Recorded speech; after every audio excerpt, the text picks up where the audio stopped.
तो आप सबका स्वागत है इस त्रिदिवसीय जगन्नाथ कथा वार्ता में। तो हम भगवान जगन्नाथ का जो लीला चर्चा है आने वाले 3 दिनों में करेंगे और आपके यहाँ चौथे दिन भगवान जगन्नाथ का रथ यात्रा उत्सव है। तो इसलिए कहा जाता है कि किसी भी उत्सव के 2 प्रकार की तैयारियां हैं, एक है आंतरिक तैयारी और एक है बाह्य तैयारी।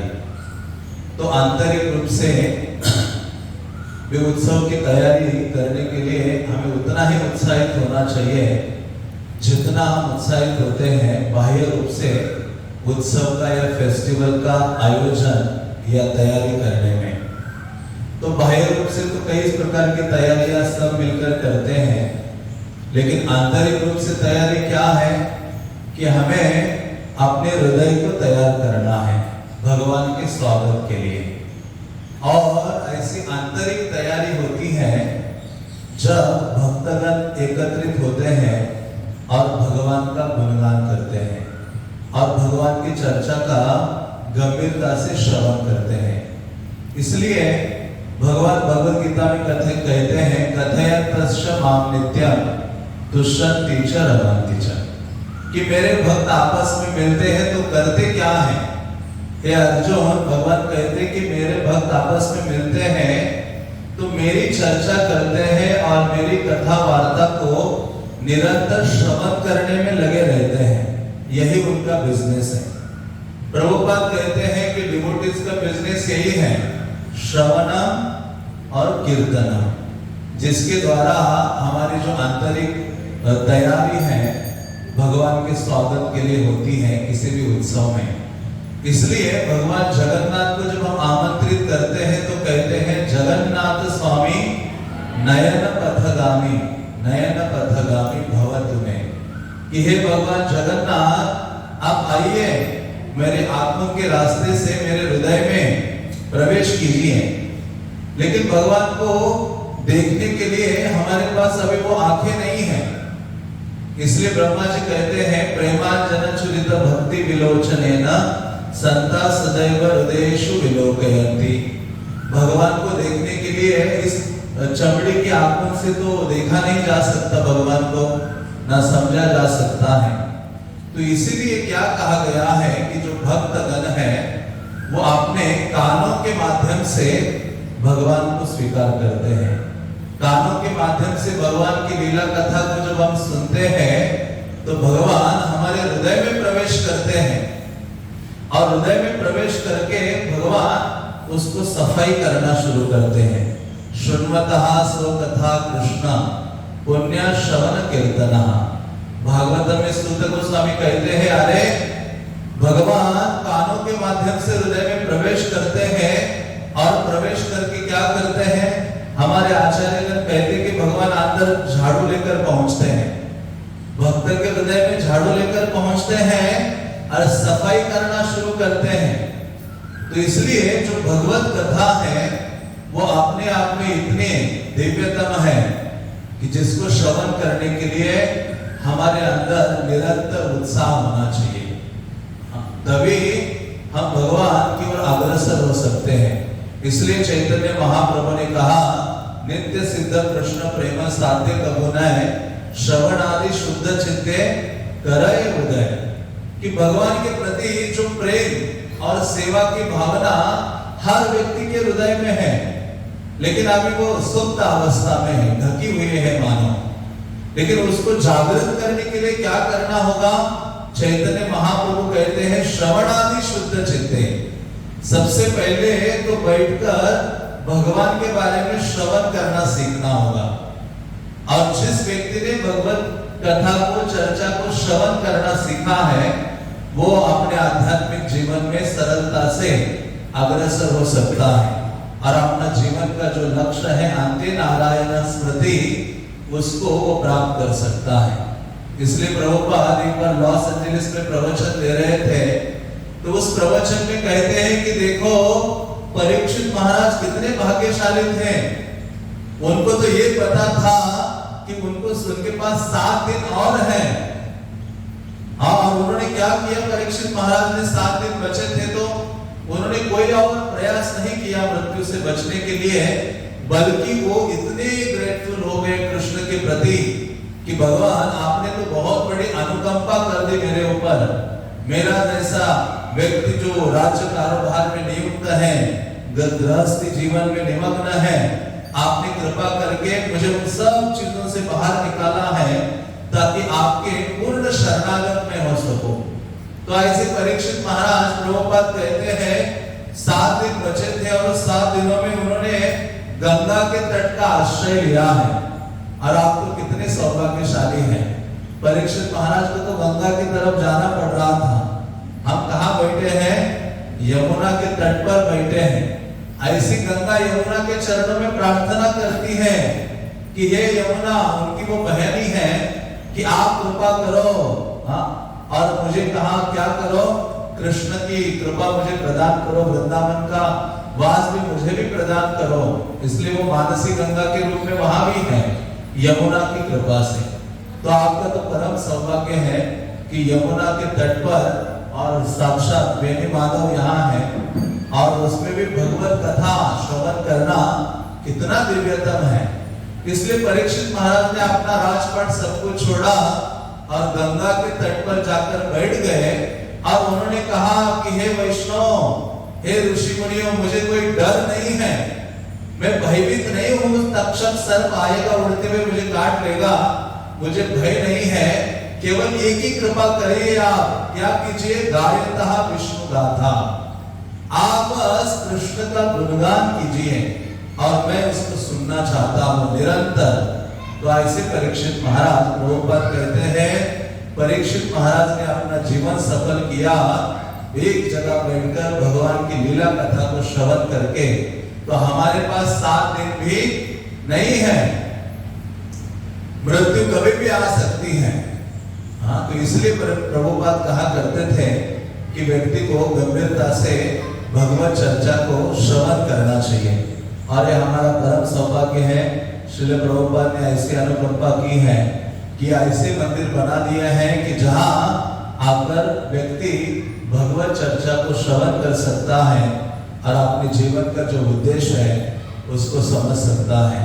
तो हम जो जगन्नाथ जी की चर्चा है आने वाले 3 दिनों में करेंगे, और आप सबसे निवेदन है कि प्रयास करें कि भगवत चर्चा को श्रवण करें, क्योंकि जगन्नाथ जी का ऐसा विग्रह है, भगवान केवल श्रवण के माध्यम से ही उनका रूप परिवर्तित हुआ है।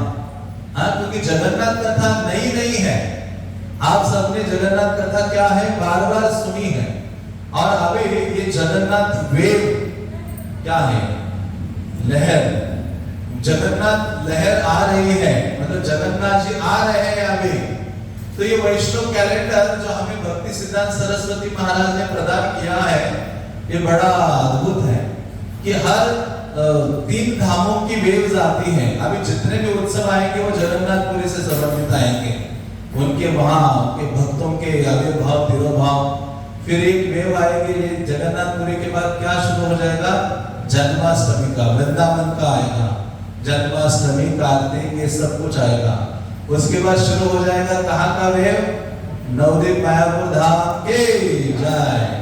तो नवदीप मायापुर चैतन्य महाप्रभु और उनके पार्षदों, उनके धाम की लीला कथा आदि। तो मानो पूरा ये जो वैष्णव कैलेंडर है ये 3 भागों में बटा हुआ है, और तीनों धामों से रिलेटेड भगवान की जो लीला कथा है उसको श्रवण करने का हमें सौभाग्य प्राप्त होता है। तो ऐसे भगवान जगन्नाथ हैं जिनकी लीला कथा श्रवण करने के लिए हमें अत्यधिक उत्साहित होना चाहिए। हाँ, क्योंकि भगवान के बारे में सुनना ही एक उत्सव है। हाँ, प्रभुपाद कहते थे कि मैंने ये मंदिर किसी और कार्य के लिए नहीं बनाए हैं, ये मंदिर मैंने बनाए हैं केवल यहाँ लोग आए और भगवान के बारे में क्या करें, श्रवण करें।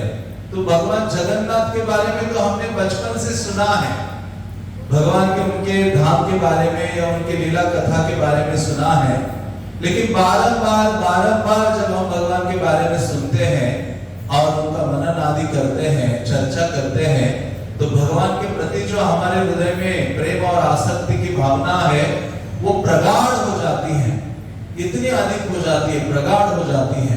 तो इसलिए एक जो भक्त है वो बारंबार भगवत कथा को श्रवण करना चाहता है, निरंतर सुनना चाहता है, और जिसके श्रवण से क्या होगा कि कृष्ण के प्रति जो अनुराग की भावना है वह हमारे हृदय में जागृत हो जाती है। तो ऐसे भगवान जगन्नाथ हैं जिनकी लीला कथा अधिक उत्तम है। तो भगवान जगन्नाथ ऐसे विग्रह हैं, कृष्ण जब स्वयं के बारे में ही श्रवण करते हैं, इतना अधिक सुनते हैं, इतना अधिक सुनते हैं कि उनका जो रूप है वो बदल जाता है और वो जगन्नाथ के रूप में प्रकट हो जाते हैं। तो उसी प्रकार से हम सरल रूप में समझे कि यदि हम केवल श्रवण करते रहे तो भी हम क्या हो सकते हैं, हम वैकुंठ प्राप्त कर सकते हैं। उसका अर्थ है कि मृत्यु के समय में भगवान का स्मरण निश्चित रूप से हमें हो सकता है। तो ऐसे भगवान जगन्नाथ की विशेष दिव्य कथा है। तो भगवान जगन्नाथ के बारे में श्रील प्रभुपाद ने कई बार प्रवचन दी है। प्रभुपाद कहते हैं कि सब लोग भगवान को मानते हैं लेकिन भगवान के बारे में जानते नहीं हैं। इसलिए प्रभुपाद कहते हैं कि आप लोग जाओ और सब लोगों को भगवान के बारे में बताने का प्रयास करो, जिसके द्वारा लोग भगवान को जान सकते हैं और जानकर ही व्यक्ति भगवान की सेवा में नियुक्त हो सकता है। तो ऐसा भगवान जगन्नाथ है। तो श्रीमद् भागवतम आदि में तो जगन्नाथ का वर्णन नहीं है, लेकिन पुराणों में भगवान जगन्नाथ का जो धाम आदि है और भगवान की जो लीला कथा है उसका सर्वाधिक वर्णन हमें प्राप्त होता है। शास्त्र ऐसा कहते हैं कि आप किसी भी आध्यात्मिक स्थल में, किसी भी धाम में जाते हो तो वहां जाकर 3 चीजों के बारे में श्रवण करने का प्रयास करना चाहिए। एक है धाम के बारे में सुनना चाहिए, दूसरा है धामी के बारे में सुनना चाहिए और तीसरा है धामवासी के बारे में सुनना चाहिए। पहली चीज मैंने क्या कही है, धाम के बारे में श्रवण करना चाहिए। मानो आप जगन्नाथपुरी जाते हो तो उस जो जगन्नाथपुरी धाम है उस धाम की लीला कथा, महिमा, धाम का प्राकट्य आदि उसके बारे में श्रवण करना चाहिए। क्योंकि किसी भी आध्यात्मिक स्थान में जाते हैं और वहां जाकर यदि हम इन 3 चीजों के बारे में श्रवण नहीं करते हैं तो वो जाने का कोई हमें लाभ प्राप्त नहीं होता है। बल्कि हमारे आचार्यगण कहते हैं कि यदि व्यक्ति किसी भी आध्यात्मिक स्थान में जाता है, धाम आदि में जाता है, तो वहां जाकर किसी साधु का आश्रय लेना चाहिए और साधु का आश्रय लेकर वहां की जो महिमा है उसको श्रवण करना चाहिए, उस धाम की, उस तीर्थ की। तो वहां जाकर हमें पूरा जो लाभ है वो प्राप्त हो सकता है। तो उसी प्रकार से दूसरी चीज है धामी के बारे में श्रवण करना चाहिए। धामी का अर्थ होता है कि वहां के जो आराध्य देव हैं, जैसे जगन्नाथपुरी धाम है तो वहां के आराध्य देव कौन है, भगवान जगन्नाथ है। तो भगवान जगन्नाथ और उनके भक्तों के बीच में जो आदान प्रदान आदि है उसके बारे में श्रवण करना चाहिए। और तीसरा है धामवासी, क्योंकि हम सबका उद्देश्य यही है कि धामवासी बनना। धामवासी बनने का अर्थ है, जैसे प्रभुपाद ने हमें ये मौका दिया है धामवासी बनने का। तो धामवासी कैसे बन सकते हैं? प्रभुपाद कहते हैं जैसे आजकल लोग क्या करते हैं, वृंदावन में जाकर रहने का प्रयास करते हैं और वृंदावन में जाकर घर खरीदते हैं, हम फ्लैट खरीदते हैं और कहते हैं कि हम वृंदावन वासी बनेंगे। ये आजकल वहां के जो बिल्डर्स हैं वो भी एडवर्टाइज कर रहे हैं, वो कह रहे हैं कि आओ हम आपको धामवासी बना देते हैं, हमसे फ्लैट खरीदो और आप क्या बन जाओगे, धामवासी हो जाओगे। तो ऐसा करने से कोई धामवासी नहीं बनता है। धामवासी कौन है? वास्तव में उसका जीवन प्राण कृष्ण की सेवा में जिसका लगा हुआ है वो धामवासी है। जिसने अपने जीवन का सेंटर कृष्ण को बनाया है वो वास्तव में धामवासी है। तो तो प्रभुपाद कहते हैं कि 3 प्रकार के तो धामवासी होते हैं। एक ही मानव जिसने वृंदावन में जन्म लिया है और कृष्ण की सेवा में नियुक्त है, वो भी ब्रजवासी है। दूसरा है जिसने वृंदावन ब्रज में जन्म नहीं लिया लेकिन दूर जन्म लिया है और ब्रज में आके रहकर कृष्ण की सेवा में नियुक्त है, वो भी ब्रजवासी है। तो हम सोचेंगे कि अरे हमारा तो सौभाग्य दोनों में भी नहीं है, लेकिन श्रील प्रभुपाद ने हमें धामवासी बनाने का अवसर दिया है। और वो कैसे? प्रभुपाद कहते हैं जिसने ना ब्रज में जन्म लिया है ना दूर से ब्रज में आके रह रहा है, जो जहां कहीं भी विश्व के कोने में जन्म लिया हो, विश्व के किसी भी कोने में वो रह रहा हो, लेकिन वहां रहकर धाम की सेवा में लगा है, कृष्ण की सेवा में लगा है, तो वो व्यक्ति क्या है? धामवासी है। तो इस प्रकार से प्रभुपाद ने हमें वो सुलभ अवसर प्रदान किया है। जहां भी हम निवास करें, गुरु और कृष्ण की सेवा में यदि लगे रहेंगे जीवन भर, तो हम क्या बनेंगे? धामवासी होंगे। तो शास्त्र कहते हैं धामवासी के बारे में भी हमें श्रवण करने का प्रयास करना चाहिए। तभी हमारा जो है पूर्ण रूपेण उस धाम की जो महिमा है, आराध्य देव है, वहां के जो भक्तगण हैं, उनके बारे में श्रवण करते हैं तो पूर्णता का हम अनुभव करते हैं। तो ऐसा जो जगन्नाथपुरी धाम है वो बहुत विशेष धाम है। और ऐसे कहा जाता है, धाम शब्द का अर्थ क्या है? श्रील प्रभुपाद श्रीमद् भागवतम की एक तात्पर्य में कहते हैं कि जहां भगवान निवास करते हैं उस स्थान को धाम कहा गया है। जहां परम भगवान अपने नित्य वैकुंठ गोलोक वृंदावन आध्यात्मिक आकाश को छोड़कर इस भूतल पर आते हैं और यहाँ किसी स्थान में निवास करते हैं, उस स्थान को धाम कहा गया है।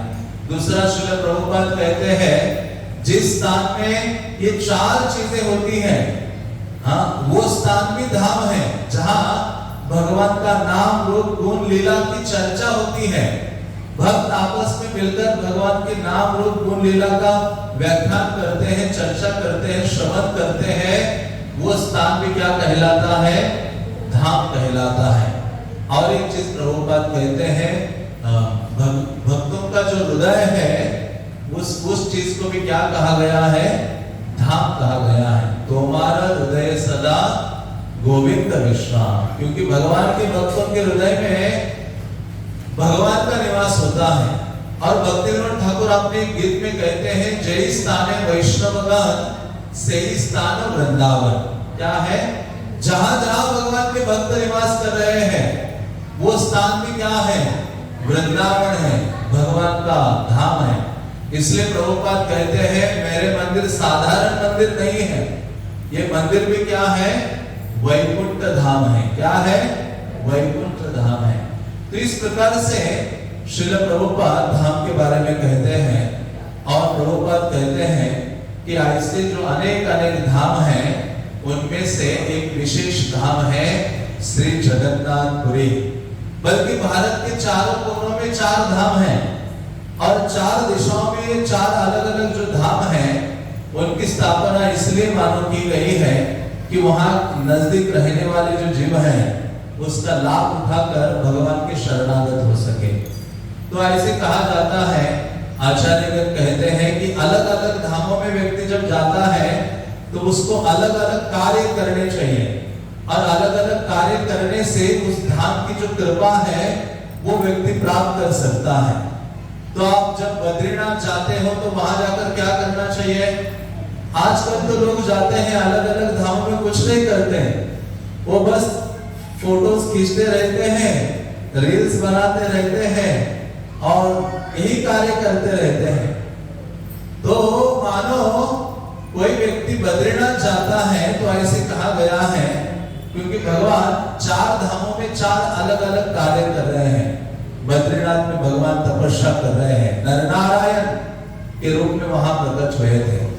और द्वारका में भगवान क्या करते हैं? अलंकार आदि धारण करते हैं, ऐश्वर्य को स्वीकार करते हैं। और भगवान वहां रामेश्वरम में स्नान आदि करते हैं और जगन्नाथपुरी में क्या करते हैं? हमारा प्रिय कार्य करते हैं। क्या करते हैं? भोजन करते हैं। हमें कुछ प्रवचन में समझ में आए या ना आए, प्रवचन के बाद की चीज सबको समझ में आ जाती है। हाँ, उसी से ही प्रभुपाद ने इस आंदोलन की शुरुआत की थी। तो ऐसे कहा जाता है कि यदि कोई बद्रीनाथ में जाता है तो वहां तपस्या करनी चाहिए, कुछ ना कुछ एक तपस्या का व्रत लेना चाहिए। कोई द्वारका जाता है तो भगवान को कुछ ऐश्वर्य अर्पित करे वहां, और कोई रामेश्वरम जाता है तो वहां भगवान की कृपा प्राप्त कर सकता है केवल स्नान करने मात्र से। इसलिए रामेश्वरम में देखो कितने सारे स्थान हैं जहां आपको स्नान करना पड़ता है। एक तो अग्नि तीर्थ है, फिर कई सारे अग्नि कुंड है, फिर 22 कुंड है मंदिर के अंदर जहां 22 कुंडों में स्नान करना होता है। अतः आपको भगवान की कृपा प्राप्त होती है। तो उसी प्रकार से यदि व्यक्ति जगन्नाथपुरी जाता है और व्यक्ति को समझना है कि जगन्नाथ की कृपा कैसे मैं प्राप्त कर सकूं, तो उस व्यक्ति को 2 कार्य करने चाहिए। कितने कार्य करने चाहिए? 2 कार्य। कौन से हो सकते हैं वो 2 कार्य? हाँ, एक है जगन्नाथ का प्रसाद ग्रहण करें। कोई पूछे कि कितना ग्रहण करें, तो भक्तगण कहते हैं कंठ तक ग्रहण करना चाहिए। कहां तक? कंठी माला इसलिए है, कंठी माला इसलिए है कि ये यहां तक आ गया तो मतलब फुल हो गया। दूसरा, कंठी में साक्षी है कि क्या क्या अंदर जा रहा है। अंदर क्या जाना चाहिए? प्रसाद ही जाना चाहिए। तो जगन्नाथपुरी जाते हैं और जगन्नाथ की कृपा प्राप्त करना चाहते हैं, तो शास्त्र कहते हैं कि जगन्नाथ का जो प्रसाद है वो ग्रहण करना चाहिए, कंठ तक खाना चाहिए। और दूसरी चीज क्या है कि जगन्नाथ जिनके चका नयन, जगन्नाथ के कई सारे नाम हैं। एक नाम है जगन्नाथ का बड़ा आंखी। बड़ा आंखी मतलब जिनके बड़े बड़े आंखें हैं। इतने बड़े आईज देखी किसी के आपने? नहीं देखी। और ऐसी आंखें हैं जगन्नाथ की कि जिनमें पलकें नहीं है, वो बिना अपलक सारे जगत को देखते हैं और अपनी कृपा अपने आंखों के माध्यम से कृपा दृष्टि प्रदान करते हैं। तो ऐसे, और उनका एक नाम है उनके आंखों के कारण चका नयन। चका मतलब पहिया, चाक, हाँ, इसलिए उनको चका नयन कहा जाता है। एक उनका नाम है चका डोला। क्या नाम है? चका डोला मतलब जिनका आंखें ऐसे पहिए की तरह गोल है। जैसे हमारे आचार्य थे बंसी बदन ठाकुर, वो जहां जहां देखते थे वो भगवान को ही देखा करते थे। लेकिन कैसे? एक बार वो जा रहे थे तो एक हाथी के ऊपर, हाथी आ रहा था, उसके ऊपर उसका महावत बैठा हुआ था। तो हाथी को लोग जाते जाते कोई केला दे रहा है, कुछ दे रहा है, तो हाथी वो लेकर हाथी लेता था और अपने महावत के पास देता था। तो कहते हैं कि देखो, बंसी बदन ठाकुर कहते हैं, बंसीदास बाबा जी महाराज, बंसीदास बाबा जी महाराज कहते हैं कि देखो मैं कितना दुर्भाग्यशाली पतित जीव हूं। एक पशु भी हाथी का शरीर प्राप्त करके वो अपनी स्वामी की सेवा कर रहा है, और मैं मनुष्य जीवन प्राप्त करके भी मेरे स्वामी जो जगन्नाथ स्वामी है, कृष्ण है, उनकी सेवा नहीं कर रहा हूं। जो भी उसके हाथी के पास आ रहा है वो सुन से अपने स्वामी के पास दे रहा है। तो एक बार वो ट्रेन से उनको जाना था बंगाल से जगन्नाथपुरी, तो वो हावड़ा रेलवे स्टेशन के पास आए और वहां ट्रेन ऐसे गुजर रही थी। तो ट्रेन के पहिए को जब देखा तो उनको किसकी आंख का स्मरण हो गया? जगन्नाथ जी की आंख का स्मरण हो गया।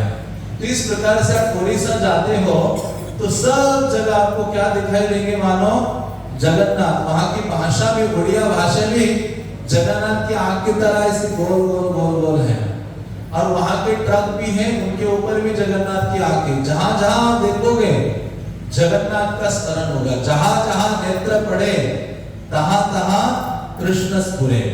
हाँ, तो इस प्रकार से जो भक्त है भगवान को देखता है। तो ऐसे कहा गया है जगन्नाथपुरी आप जाते हो तो 2 चीजें अधिक से अधिक करनी चाहिए और बारंबार करनी चाहिए।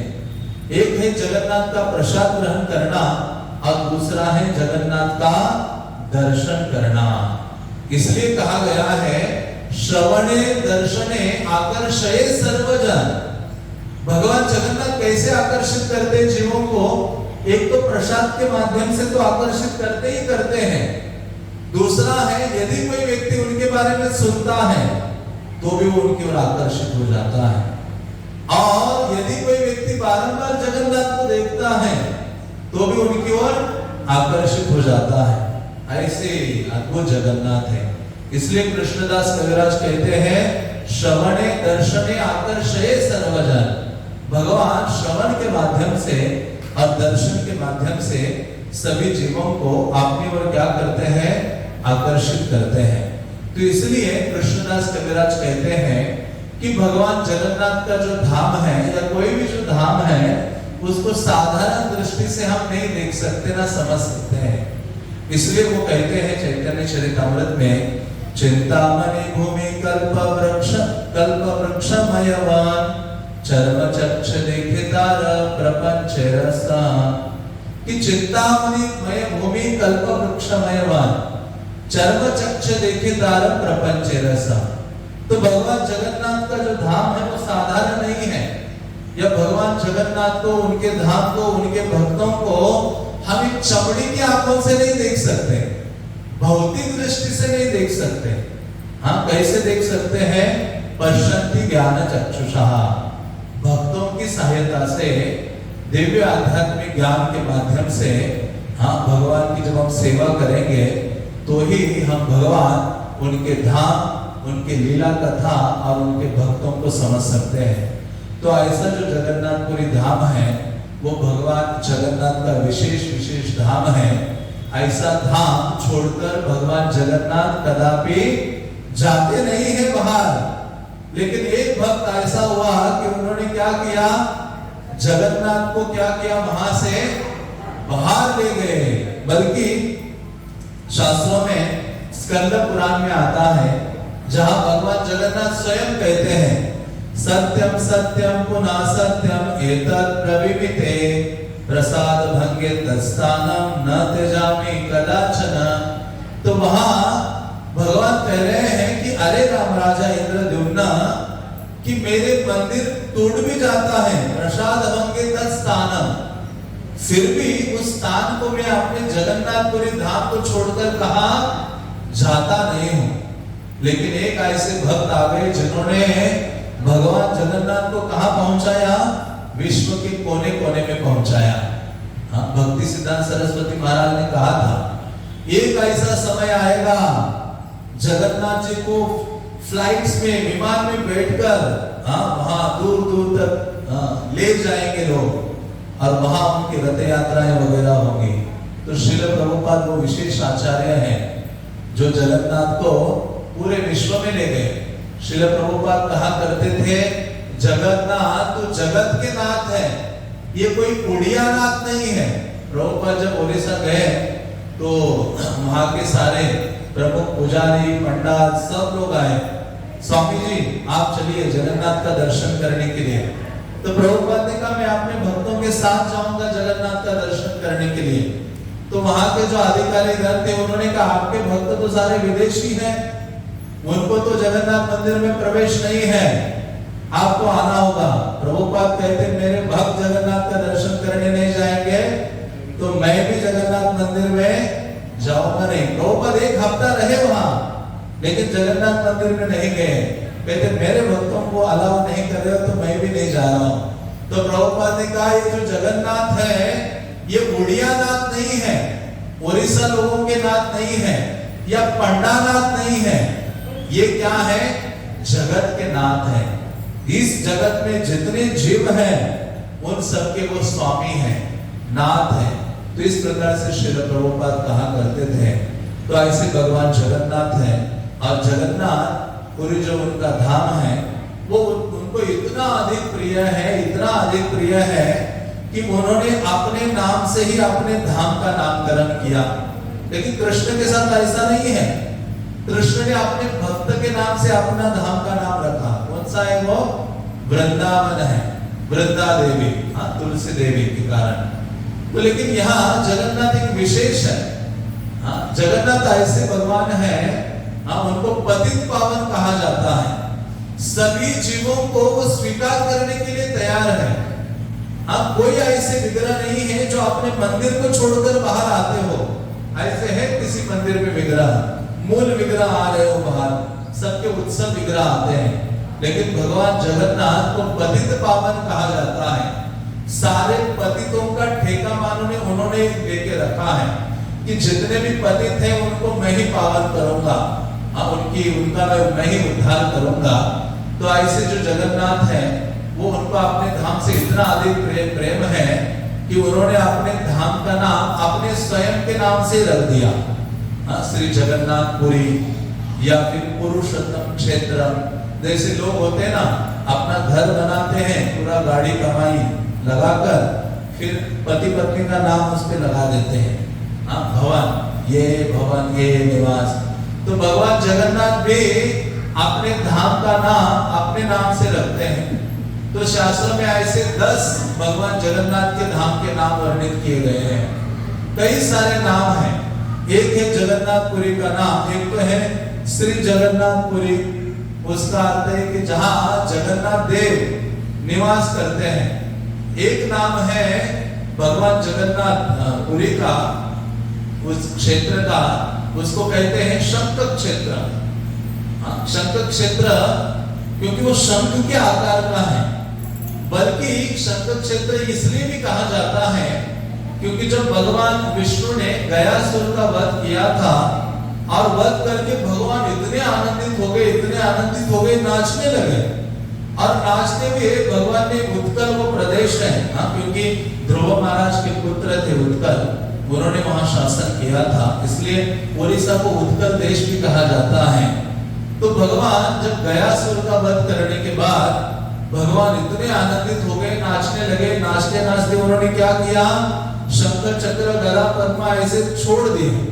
हम नाचते तो मोबाइल को पकड़ के रखते हैं, हम कभी सोचते, हम भगवान देखो गयासुर का वध किया, नाचने लगे, उनके हाथों में शंख चक्र गदा पद्म था, वो भी उन्होंने ऐसे आनंद से छोड़ दिया।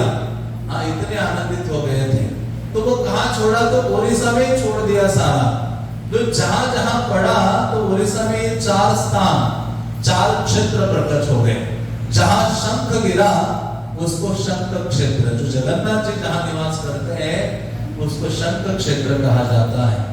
और जहां पद्म गिरा वो है कोणार्क, और जहां चक्र गिरा वो है भुवनेश्वर, चक्र क्षेत्र। भुवनेश्वर को कहा जाता है गेटवे ऑफ जगन्नाथपुरी। जगन्नाथपुरी का प्रवेश द्वार है, और प्रवेश द्वार पर कौन रहते, जैसे मंदिर में हम प्रवेश करते तो वहां जय विजय रहती कि नहीं, तो उसी प्रकार से जगन्नाथपुरी जो धाम है उसका जो गेट है वो है भुवनेश्वर। और उसके गेट पर चौकीदार के रूप में, क्षेत्रपाल के रूप में भगवान ने किसको रखा है, शिव जी को रखा है। लिंगराज महादेव वहां निवास कर रहे हैं। तो भक्ति सिद्धांत महाराज जब भी जगन्नाथपुरी जाते थे तो वो भुवनेश्वर में उतरते थे और वहां उतरकर शिव जी का दर्शन करते थे। एवं चैतन्य महाप्रभु भी जब जगन्नाथपुरी गए तो वहां से ही प्रवेश किया। तो भक्ति सिद्धांत सरस्वती महाराज कई बार जब मानो वो डायरेक्ट ट्रेन से जाते थे हावड़ा या कोलकाता से जगन्नाथपुरी, तो वो भुवनेश्वर में ना रुक के डायरेक्ट जगन्नाथपुरी पहुंचते थे। तो गाड़ी जब भुवनेश्वर में रुकती थी तो भक्ति सिद्धांत महाराज उतर जाते थे और वो प्लेटफॉर्म में जाकर प्रणाम करते थे वहां, क्योंकि वहां गेटवे में रक्षक है, वहां क्षेत्रपाल है। कौन है, वैष्णवाना यथा शंभु, शिव जी वहां निवास करते हैं, जो सबको प्रवेश देते हैं धाम में। तो इस प्रकार से ये शंख क्षेत्र है। और जहां गदागिरी उसको कहा जाता है, आज का वो जो सिटी है उड़ीसा का, उसको जाजपुर कहते हैं। तो इस कारण से जो जगन्नाथपुरी है उसको ये शंख क्षेत्र कहा गया है। एक नाम है जगन्नाथपुरी या उस स्थान का लक्ष्मी क्षेत्र। लक्ष्मी क्षेत्र इसलिए भी कहते हैं क्योंकि जगन्नाथपुरी या जगन्नाथ मंदिर का सारा जो कार्यकलाप है वो किनके हाथों में होता है, लक्ष्मी के हाथों में होता है। और लक्ष्मी के कारण उस क्षेत्र में किसी चीज का अभाव नहीं है। जगन्नाथ की सेवा इतनी ऐश्वर्य से होती है। आप देखो एक समय में 25,000 लोग खा सकते हैं, इतना भोग तो उनको लगता है। हम सोच सकते हैं कि इतना भोग, हजारों लोग उनकी किचन में सेवा कर रहे हैं। 752 तो चूल्हे हैं, हमारे घर में एक चूल्हा होता है तो कितनी परेशानी होती है। वहां 752 चूल्हे में जगन्नाथ के लिए कुकिंग हो रहा है। 25,000 लोग खाएंगे, इतना एक समय में भगवान को अर्पित करते हैं, 8 बार भोजन करते हैं। तो इस प्रकार से वो लक्ष्मी क्षेत्र में उसको कहा गया है कि वहां किसी भी चीज का अभाव नहीं है, पूर्ण समृद्धि है। और शास्त्र कहते हैं जगन्नाथपुरी का और एक नाम है श्री क्षेत्र। श्री क्षेत्र श्री लक्ष्मी को भी कहा जाता है। और हमारे आचार्यगण कहते हैं कि सभी क्षेत्रों में, सभी स्थानों में जो सर्वश्रेष्ठ है, इसलिए उसको श्री क्षेत्र कहा गया है। क्योंकि भगवान हर युग में अपने स्वयं रूप में विद्यमान हुआ करते थे, रहते थे। द्वापर में वो द्वारका में रहते थे, सत्ययुग में बद्रीनाथ में थे, त्रेता में रामेश्वरम में थे। तो कलियुगा में कोई पूछे कि अरे भगवान कलियुगा में कहाँ निवास करते हैं, जिनको जाकर देखा जा सकता है, हाँ, तो क्या उत्तर देना चाहिए? भगवान आज भी वहां विद्यमान है जगन्नाथपुरी में। जो व्यक्ति अपने नाखून से देखना चाहता है तो वो जगन्नाथपुरी में जाकर देख सकता है। तो श्री क्षेत्र इसलिए भी कहा जाता है कि वहां औदार्य और माधुर्य का प्राकट्य हुआ है श्रीमती राधा रानी की सेवा के लिए। इसलिए हमारे आचार्यगण कहते हैं वो श्री क्षेत्र है। और उसको पुरी धाम भी कहा जाता है। पुरी का मतलब ये नहीं कि गोल चौक खाते हो वो पुरी। पुरी का अर्थ है कि जहाँ निवास करते हैं या भगवान पूर्णतम है, इसलिए उस स्थान को पुरी भी कहा गया है। और एक नाम जगन्नाथपुरी धाम को है दशावतार क्षेत्र। दशावतार क्षेत्र इसलिए भी कहते हैं कि भगवान के तो हजारों हजारों अवतार है, अनगिनत अवतार है। लेकिन जयदेव गोस्वामी 10 अवतारों का वर्णन करते हैं, भागवत में कई अन्य अवतारों का वर्णन है। लेकिन मानो हमें भगवान के इन सारे अवतारों का दर्शन नहीं हुआ है, या अलग अलग का दर्शन करना हमारे लिए कठिन है। लेकिन कहते हैं कि यदि कोई व्यक्ति जगन्नाथपुरी जाकर जगन्नाथ का दर्शन कर लेता है तो सारे अवतारों का दर्शन हो जाता है। तो इसलिए दशावतार का अलग अलग दर्शन करने की आवश्यकता नहीं है। केवल जगन्नाथ का दर्शन किया तो क्या हो जाएगा? जितने भी भगवान के अवतार हैं उन सभी का दर्शन का लाभ हमें हो जाता है। इसलिए कहते हैं जगन्नाथ सारे अवतारों के उद्गम है, स्रोत है। इसलिए वो विशेष विशेष स्थल है। इसलिए जगन्नाथ के धाम को दशावतार क्षेत्र कहते हैं, भौम वैकुंठ कहते हैं, भूस्वर्ग कहते हैं, वैष्णव क्षेत्र कहते हैं, नीलाचल कहते हैं, नीलाद्रि कहते हैं, नीलगिरी कहते हैं। ऐसे कई सारे जो नाम शास्त्रों में वर्णित किए गए हैं। तो ऐसे भगवान जगन्नाथ का विशेष धाम है। और ऐसा जो धाम साधारण धाम नहीं है, बल्कि जब स्कंद पुराण में इसका वर्णन आता है, जगन्नाथ की जो कथा है, जगन्नाथ का धाम है, उसका वर्णन 2 पुराणों में हमें प्राप्त होता है। एक है ब्रह्म पुराण और दूसरा है स्कंद पुराण। तो स्कंद पुराण क्या है कि शिवजी और उनके जो पुत्र हैं स्कंद, उनका संवाद है, जो सबसे बड़ा पुराण है। उसमें बहुत लगभग 70,000 श्लोक हैं। उसमें जगन्नाथ जी का विशेष विशेष वर्णन हमें प्राप्त होता है। जहां जैमिनी मुनि ने जगन्नाथ धाम का, जगन्नाथ के प्राकट्य आदि का सभी का वर्णन स्कंद से सुना था। तो जैमिनी मुनि जब आ गए एक स्थान में, तो वहां कई सारे ऋषि मुनियों ने उनको कहा कि आप हमें भगवान जगन्नाथ के धाम के बारे में वर्णन कीजिए। तब जैमिनी मुनि ने भगवान जगन्नाथ की जो लीला कथा है, उसका वर्णन सबको किया था। और उन्होंने कहा था, वो कहते हैं कि ये जो भगवान जगन्नाथ का धाम है, पृथ्व्याम गोपितम स्थानम तव चापि सुदुर्लभम। सर्व संग परित्यक्त तत्र तिष्ठामि देहभृत। कहते हैं कि सारे धामों में जो जगन्नाथ का धाम है वो अति गोपनीय है और भगवान जगन्नाथ को समझना भी बहुत कठिन है। उनके एक तो जो व्यक्ति ने भगवान जगन्नाथ को पहली बार देखा होगा तो उसके समझ में ही नहीं आता कि ऐसे भी भगवान हो सकते हैं, ये क्या है। हाँ, उनके ऐसी बड़ी बड़ी आंखें, ना उनको हाथ है ना कुछ पांव है, हाँ बड़े विचित्र नजर आते हैं। तो भगवान जगन्नाथ के बारे में नहीं सुनेंगे तो भगवान जगन्नाथ के इस रूप को सरलता से हम समझ नहीं सकते या जान नहीं सकते। तो ऐसे हजारों ऋषि मुनि एकत्रित हुए थे, तो उनको जैमिनी ऋषि ने भगवान जगन्नाथ की कथा सुनाई और उन्होंने कहा कि पृथ्वी में यह सबसे गुप्त गोपनीय स्थली है जगन्नाथपुरी, जहां भगवान क्या करते हैं, आपने नित्य धाम आदि को छोड़कर जगत के जीवों का उद्धार करने के लिए अपनी बहन सुभद्रा और भाई बलराम के साथ वहां निवास करते हैं और सबको दर्शन देकर उनका उद्धार करते हैं। इसी कारण से कहते हैं वो साधारण स्थान नहीं है, जगन्नाथपुरी विशेष स्थली है। क्योंकि संसार का जब सृष्टि हुई तो ब्रह्मा ने जब ये सृष्टि की तो सृष्टि करते हुए तो बड़े आनंदित हो रहे थे, लेकिन सृष्टि का डिजाइन खत्म हुआ तो ब्रह्मा बहुत दुखी हो गए।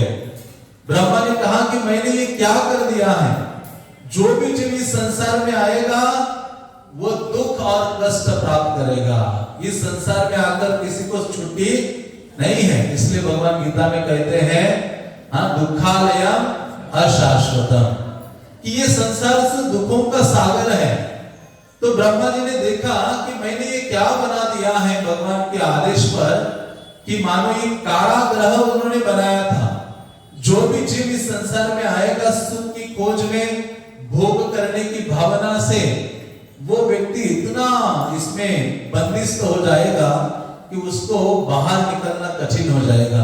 तो ब्रह्मा तो भगवान के भक्त हैं, भक्त का हृदय है, तो ब्रह्मा के हृदय में भी बहुत दया की भावना जागृत हो गई और ब्रह्मा जी क्या करने लगे, भगवान को प्रार्थना करने लगे। हाँ, क्योंकि कहा जाता है वैष्णव कैसे होता है, पर दुखी दुखी। हाँ, जो भौतिकतावादी व्यक्ति होता है पर दुखी सुखी। हाँ, दूसरे के जीवन में कष्ट होता है तो जो भक्त नहीं है, वैष्णव नहीं है, तो वो सुखी हो जाता है। जैसे पड़ोसी होते हैं ना ईर्ष्या और द्वेष करने वाले, वो कहते पड़ोसी का कुछ अच्छा हो रहा हो तो यहाँ जलन आती है। ऐसे दो पड़ोसी थे, एक व्यक्ति था उसने बहुत ऐसी तपस्या कर दी, मानो भगवान की भक्ति कर दी और उसने भगवान से कई चीजें मांगना शुरू की। तो भगवान ने कहा अरे आप एक चीज मांगोगे तो तुम्हारे पड़ोसी की दो चीजें मिलेगी।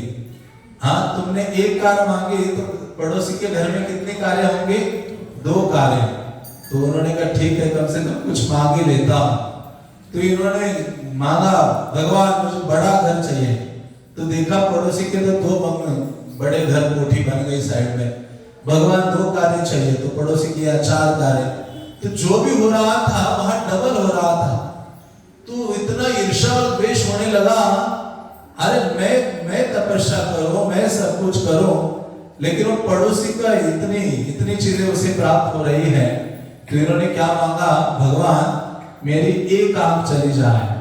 तो जैसे क्या हो गया, पड़ोसी की दोनों आंखें चली गई। मतलब हमारा स्वभाव क्या है, जीव का स्वभाव है ईर्ष्या और द्वेष से भरा है। भगवान से अलग होकर इस संसार में आए हैं, उसका एकमेव कारण यही है, इच्छा द्वेष समुत्थेन द्वंद्व मोहेन भारत। भगवान से जब हम द्वेष और ईर्ष्या करते हैं तो भगवान इस जगत में भेजते हैं, जाओ तुम भगवान बनना चाहते हो, भगवान का स्थान हम लेना चाहते हैं, भगवान बनना चाहते तो भगवान इस जगत में हमें भेज देते हैं। तो इस उसी प्रकार से जब हम ईर्ष्या करते हैं तो इस संसार में दुख या सुख की खोज में यहाँ आते हैं। तो उसी प्रकार से जब ब्रह्मा ने देखा कि बहुत कष्ट जीवों को मिलेगा तो भगवान से प्रार्थना करने लगे और भगवान ने कहा, भगवान को याचना की कि हे भगवान आप बताइए कि इस संसार के जो दुखी जीव हैं वो कैसे मुक्त हो सकते हैं। तो भगवान ने कहा पूर्व की दिशा में मेरा एक विशेष धाम है, नीलाचल धाम है। कौन सा धाम है? नीलाचल धाम है। यदि व्यक्ति उस स्थान में जाता है और उसका स्पर्श कर लेता है, केवल एक बार वहां जाने मात्र से उसके जीवन में जितने अनंत पाप राशि है वो हमेशा हमेशा के लिए नष्ट हो जाती है। हाँ, इन्होंने कहा कि केवल नीलाचल में जाने मात्र से, तो ब्रह्मा जी नीलाचल जाते हैं जहां भगवान नील माधव के रूप में निवास कर रहे थे। नीलाचल जाते हैं, वो कहते हैं, भगवान कहते वो ऐसा स्थान है कि वहां आने मात्र से व्यक्ति यमराज के प्रभाव से मुक्त हो जाता है। तो ब्रह्मा तो सबसे पहले उस स्थान में गए, ब्रह्मा ने जाकर वो स्थान देखा और ब्रह्मा बहुत आनंदित हो गए। ब्रह्मा ने कहा इस संसार के पापी तापी जीव, इस संसार के दुखी जीव, बद्ध जीव यदि इस नीलाचल धाम में आएंगे तो वो सरलता से मुक्त हो सकते हैं। तो यमराज भी आ गए ब्रह्मा के पीछे।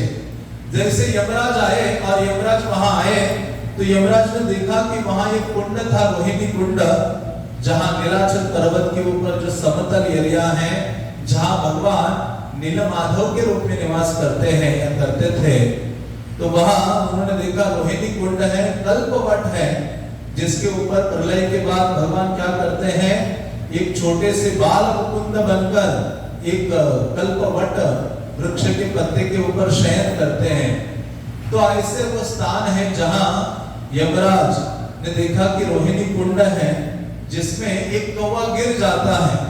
वो कौवा एक टहनी के ऊपर बैठा था, उसको नींद आ गई और ऐसे नीचे गिर गया, मानो जैसे जल का स्पर्श हो गया, तुरंत ही चतुर्भुज रूप उसने प्राप्त किया और भगवान के धाम चला गया।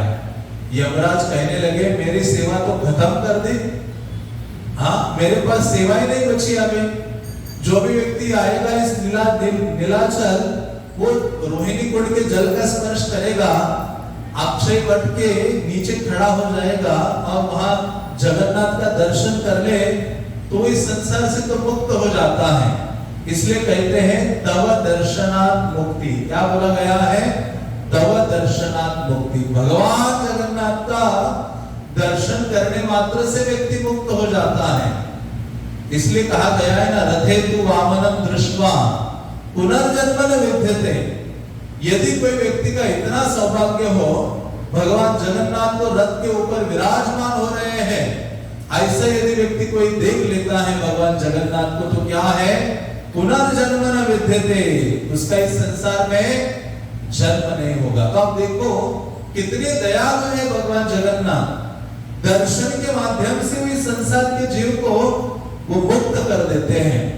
तो यमराज को, हाँ यमराज ने देखा मेरे पास तो सेवा बची नहीं, बड़े दुखी हो गए थे। लक्ष्मी देवी आ गई, लक्ष्मी देवी ने तो और महिमा सुना दी। लक्ष्मी देवी कहती है कि यहाँ कोई आकर सो भी जाता है ना जगन्नाथपुरी में, तो भी जगन्नाथ कहते देखो कितना लंबा दंडवत मार रहा है, हम यहाँ दंडवत मारते तो भगवान को दंडवत करना भी बहुत बड़ी चीज है, इसलिए आलस नहीं होना चाहिए। भगवान क्योंकि कहते हैं small activity but loud call, छोटा कार्य है लेकिन इसकी बहुत बड़ी आवाज है। जब हम थोड़ा सा दंडवत करते हैं तो राधा रानी कहती है कृष्णा देखो ये भक्त आपको दंडवत कर रहा है। कृष्ण तुरंत देखने लगते हैं, देखते कि इतना प्रेम से दंडवत कर रहा है, कृपा याचना कर रहा है, प्रार्थना कर रहा है, हाँ तो हर कार्य के ऊपर भगवान ध्यान रखते हैं और राधा रानी ध्यान रखती हैं। तो उसी प्रकार से लक्ष्मी देवी कहती हैं कि यदि कोई व्यक्ति यहाँ जगन्नाथपुरी में आकर सो भी जाता है तो कहते हैं कि ये क्या कर रहा है? दंडवत कर रहा है। तो उसी प्रकार से भगवान बहुत दयाद्र है, दयालु है। तो ऐसे जब उन्होंने सुना तो बहुत सारी चीजें, मार्कंडेय ऋषि का वृत्तांत भी लक्ष्मी देवी ने यमराज को सुनाया था। कहा था कि जब प्रलय होता है तो सारा विश्व जलमग्न हो जाता है, लेकिन भगवान जगन्नाथ का जो जगन्नाथपुरी धाम है वो जलमग्न नहीं होता है। जो मार्कंडेय ऋषि हैं उनकी आयु तो 7 कल्पों की है। ब्रह्मा के 7 दिन, इतनी बड़ी आयु, जितने हजारों चतुर्युग की गुजर जाती है। तो इतनी बड़ी आयु, जब प्रलय होता है सब पानी में विलीन हो जाता है, तो ये मार्कंडेय ऋषि कभी मरते नहीं हैं। ब्रह्मा के 7 दिनों में वो प्रलय कालीन जल में ऐसे ऊपर नीचे होते होते घूमते रहते हैं, और एक समय में ऐसे जल में मग्न होते हुए वो जगन्नाथपुरी धाम की ओर निकल आए बाहर, तो सामने देखते कि पूरा संसार जलमग्न है प्रलय से, लेकिन एक स्थान दिख रहा है, कुछ एक स्थान है जो जलमग्न नहीं है, और वहां एक वट वृक्ष है जिसको अक्षय वट कहा जाता है। आज भी वो जगन्नाथ मंदिर में है, और जिसके ऊपर उनकी दृष्टि गई कि वहां वट वृक्ष के ऊपर एक छोटा सा बालक शयन कर रहा है उस पत्ते के ऊपर, और शयन करते हुए क्या कर रहा है, अपने पांव का अंगूठा चूस रहा है। तो मार्कंडेय ऋषि सोचने लगे, अरे जब बच्चे छोटे होते तो क्या करते हैं, पांव का अंगूठा चूसते हैं, उनको कुछ भूख लगी होती है या जो भी है, तो भगवान ये लीला करते हैं। क्यों करते हैं, तो आचार्यगण कहते हैं क्योंकि भगवान ने बहुत बार सोचा कि अरे हजारों मेरे भक्त हैं जो मेरी सेवा के लिए, मेरे चरणों की सेवा के लिए सब कुछ निछावर करते हैं, छोड़ देते हैं, धन संपदा है, भौतिक भोग ऐश्वर्य आदि है, वो क्या स्वाद है मेरे चरणों में। इसलिए कहते अभी प्रलय हो गया है, कोई देखने वाला नहीं है, अभी क्या करता हूं, कितनी मधुरता है, कितना स्वीटनेस है, हाँ ये मीठा लगता है क्या, इसलिए भगवान अपना अंगूठा क्या करते हैं, अपने मुंह में डालते हैं और देखते हैं। हाँ, तो ये जो मार्कंडेय ऋषि ने देखा, अरे छोटा सा बालक है, हाँ तो मार्कंडेय ऋषि देख ही रहे थे, तो भगवान ने देखा, हाँ वो बालक थे, वटपत्र शाही मुकुंदा, भगवान ने देखा तो भगवान देखकर हंसने लगे, और भगवान ने जोर से सांस ली। जैसे सांस ली तो मार्कंडेय ऋषि कहाँ पहुंच गए, अंदर चले गए। अंदर गए तो अंदर भी उन्होंने प्रलय आदि देखा, उनकी कुटिया भी देखी, प्रलय भी देखा, फिर ऐसे जल में पूरा गोते लगा रहे हैं, बहुत कष्ट पा रहे हैं, और फिर से अंदर भी एक वट वृक्ष देखा जिसके पत्ते पर भगवान को शयन करते हुए देखा। हाँ तो जान गए कि परम भगवान है। भगवान ने जब अपनी सांस बाहर डाली तो वो बाहर आते हैं, भगवान को प्रार्थना करते हैं, प्रार्थना करते मार्कंडेय ऋषि की, हे प्रभु मुझे निरंतर आपके इस धाम में निवास प्रदान कीजिए, और मुझे मेरे ऊपर कृपा कीजिए। जितना प्रेम अनुराग आपके प्रति है, उतना ही प्रेम और अनुराग की भावना आपके जो भक्त है ना, उनकी सेवा के प्रति मेरा होना चाहिए। ऐसे मार्कंडेय ऋषि ने जगन्नाथपुरी में मांगा था, और आज भी मार्कंडेय ऋषि वहां निवास कर रहे हैं जगन्नाथपुरी में। मार्कंडेय सरोवर है और मार्कंडेश्वर महादेव है। उन्होंने कहा हाँ कि इस प्रकार से मुझे सेवा का मौका दीजिए। तो ऐसा धाम है जगन्नाथपुरी। लक्ष्मी देवी कहती है यमराज को कि जो शाश्वत है, हाँ प्रलय कालीन जल में भी वो विनाश नहीं कर होता है। तब उन्होंने कहा, लक्ष्मी देवी कहती है कि हे यमराज, हे ब्रह्मा जी, आगे चलकर मेरे एक महान भक्त होंगे भगवान के, इंद्रद्युम्न नाम राजा, युगे सत्य भविष्यति। इंद्रद्युम्न नाम के एक राजा होंगे भविष्य में, जो सारे जगत के लिए आप भगवान जगन्नाथ का प्राकट्य करवाएंगे, और उनके कारण से सारे जगत के जो लोग हैं भगवान की जो कृपा है वो प्राप्त करेंगे। तो लक्ष्मी देवी ने उनको कहा था यमराज को और ब्रह्मा जी को, आप क्या करो, राजा इंद्रद्युम्न की सहायता करो, भगवान जगन्नाथ बलदेव सुभद्रा के रूप में आएंगे, उनके प्राकट्य के लिए आप सहायता करो, और जिसके द्वारा भगवान जीवों का उद्धार करेंगे। तो इस प्रकार से लक्ष्मी देवी ने इस धाम की महिमा यमराज और ब्रह्मा को कही थी। तो यमराज बड़े दुखी थे। हाँ, आज भी आप जगन्नाथ मंदिर में जब प्रवेश करते हो, जैसे घुसते हो पहली सीढ़ी में पांव रखते हो, तो वहां यमराज ने एक शिला लगाई हुई है, उसको यमशिला कहते हैं। क्या कहते हैं? यमशिला। ऐसे काला सा पत्थर है, बड़ा सा लंबा। आप जब जाते हो तो जाते हुए कहते हैं उसके ऊपर पांव रखना चाहिए। तो जो भी दुर्भावना है, पाप ताप आदि है, जगन्नाथ मंदिर में प्रवेश करते हैं तो हमारी सद्भावना होती है जिसके द्वारा भगवान का हम दर्शन करते हैं। और यमराज ने वो जानबूझ के वो शिला वहां रखी है कि जो भी व्यक्ति दर्शन करके वापस आएगा और उसमें पांव रखेगा तो उसका दर्शन का फल क्या हो जाता है? नष्ट हो जाता है। तो आज भी लोग, जिनको पता नहीं वो तो जाते ही हैं, लेकिन वहां के लोकल लोग वगैरह है, बड़े सावधानी से आते हैं, पीछे देखकर वो शिला को देखकर अपना आराम से बाहर निकल पड़ते हैं। तो ऐसे यमराज कहते हैं मेरी सेवा जगन्नाथ ने छीन ली है, लेकिन फिर भी मैं एक शिला यहाँ लगा कर जाता हूँ। तो वो यमशिला वहां विद्यमान है। तो ऐसा जो जगन्नाथपुरी धाम है उसकी महिमा कुछ पुराणों में इस प्रकार से वर्णित है। वो कहते हैं अहो तत् क्षेत्र महात्म्यम गर्दो भेपी चतुर्भुजा यत्र प्रवेश मात्रेण न कश्यापि पुनर्भवा। कि जगन्नाथपुरी जो धाम है, जब देवतागण आकाश से जगन्नाथपुरी में देखते हैं तो वहां के जो पशु वगैरह आदि हैं, पशु पक्षी हैं, मनुष्य हैं, जगन्नाथ के सेवक हैं, वो कैसे नजर आते हैं? उनको चतुर्भुज नजर आते हैं, चार भुजाओं वाले हैं। उनको साधारण नहीं समझना चाहिए। इसलिए कहते हैं जब आप जगन्नाथपुरी या धाम में जाते हो, कितने लोग हैं आप में से जो जगन्नाथपुरी गए हैं? कई सारे हैं। तो जगन्नाथपुरी जाते हो तो जगन्नाथपुरी में कई प्रकार के सेवक हैं। तो कभी कभी हम उनके प्रति दुर्वचन बोलते हैं या उचित व्यवहार नहीं करते हैं। तो इसलिए कहा गया है जब आप जगन्नाथपुरी आदि धाम में जाते हो तो वहां बहुत अधिक विनम्र और सेवा भावना से जाना चाहिए और वहां के निवासियों को साधारण दृष्टि से नहीं देखना चाहिए। वो बहुत महानतम है। भगवान जगन्नाथ ने अपने सेवा करने का अवसर उनको प्रदान किया है और अपने धाम में उनको निवास दिया है। वो साधारण चीज नहीं है।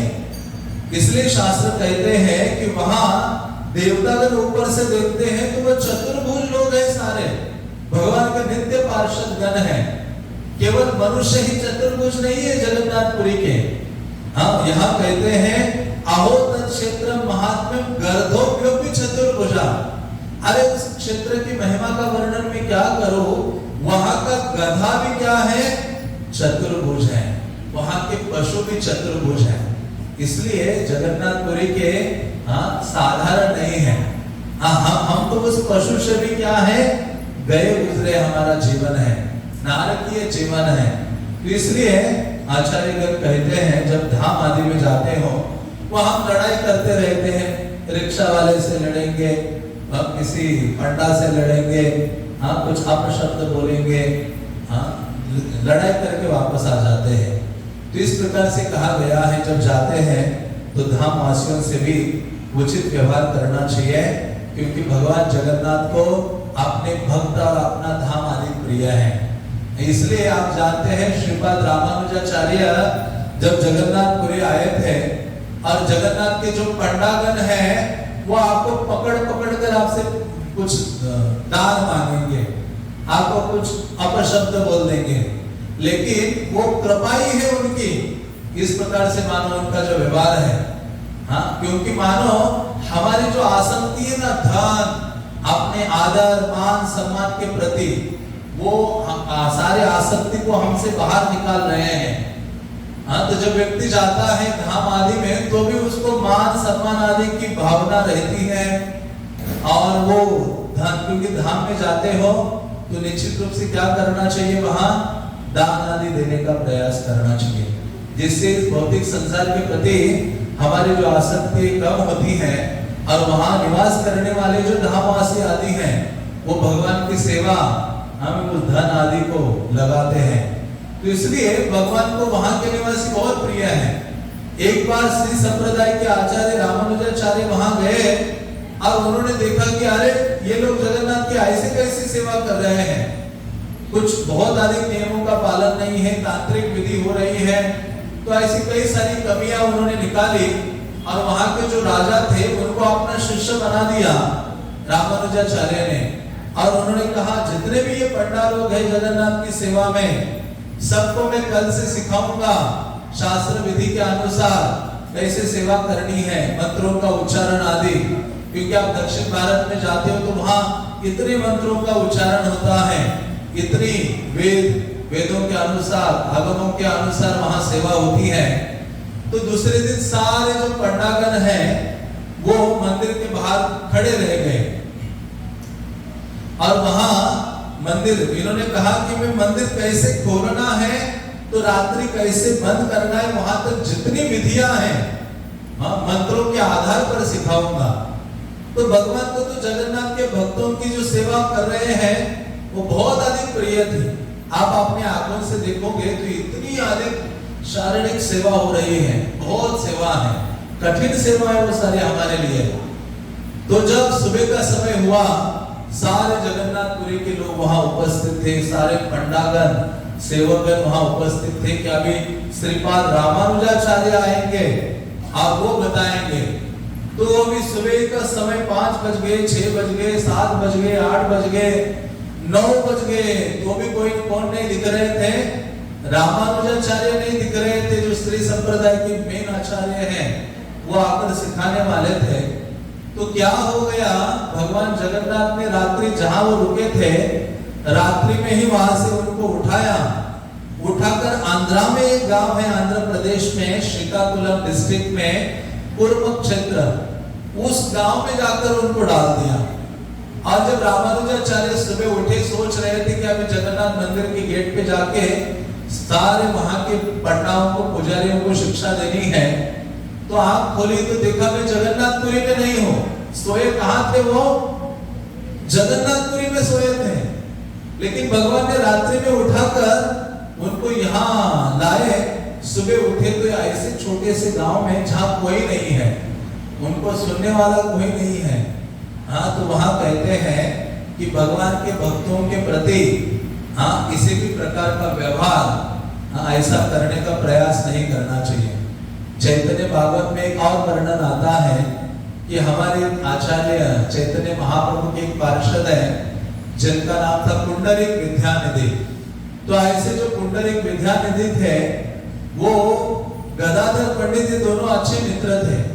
जगन्नाथपुरी में जगन्नाथ का दर्शन करने के लिए गए। जब ठंड के दिन शुरू होते हैं, तो जब ठंड के दिन शुरू होते हैं, भगवान जगन्नाथ को उसी दिन ठंड के कपड़े पहनाना शुरू करते हैं वहां के जो सेवकगण हैं।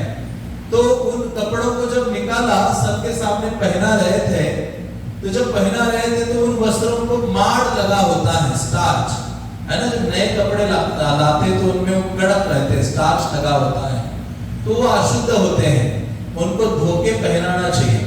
तो इनके मन में आया कि अरे ये कैसे पुजारी लोग हैं, ये कैसे जगन्नाथ के भक्त हैं, हाँ इनको इतना भी ध्यान नहीं है, अशुद्ध वस्त्र है, वो उनको जगन्नाथ को पहना रहे हैं, ऐसा कर रहे हैं, वैसा कर रहे हैं, सब बोल रहे थे।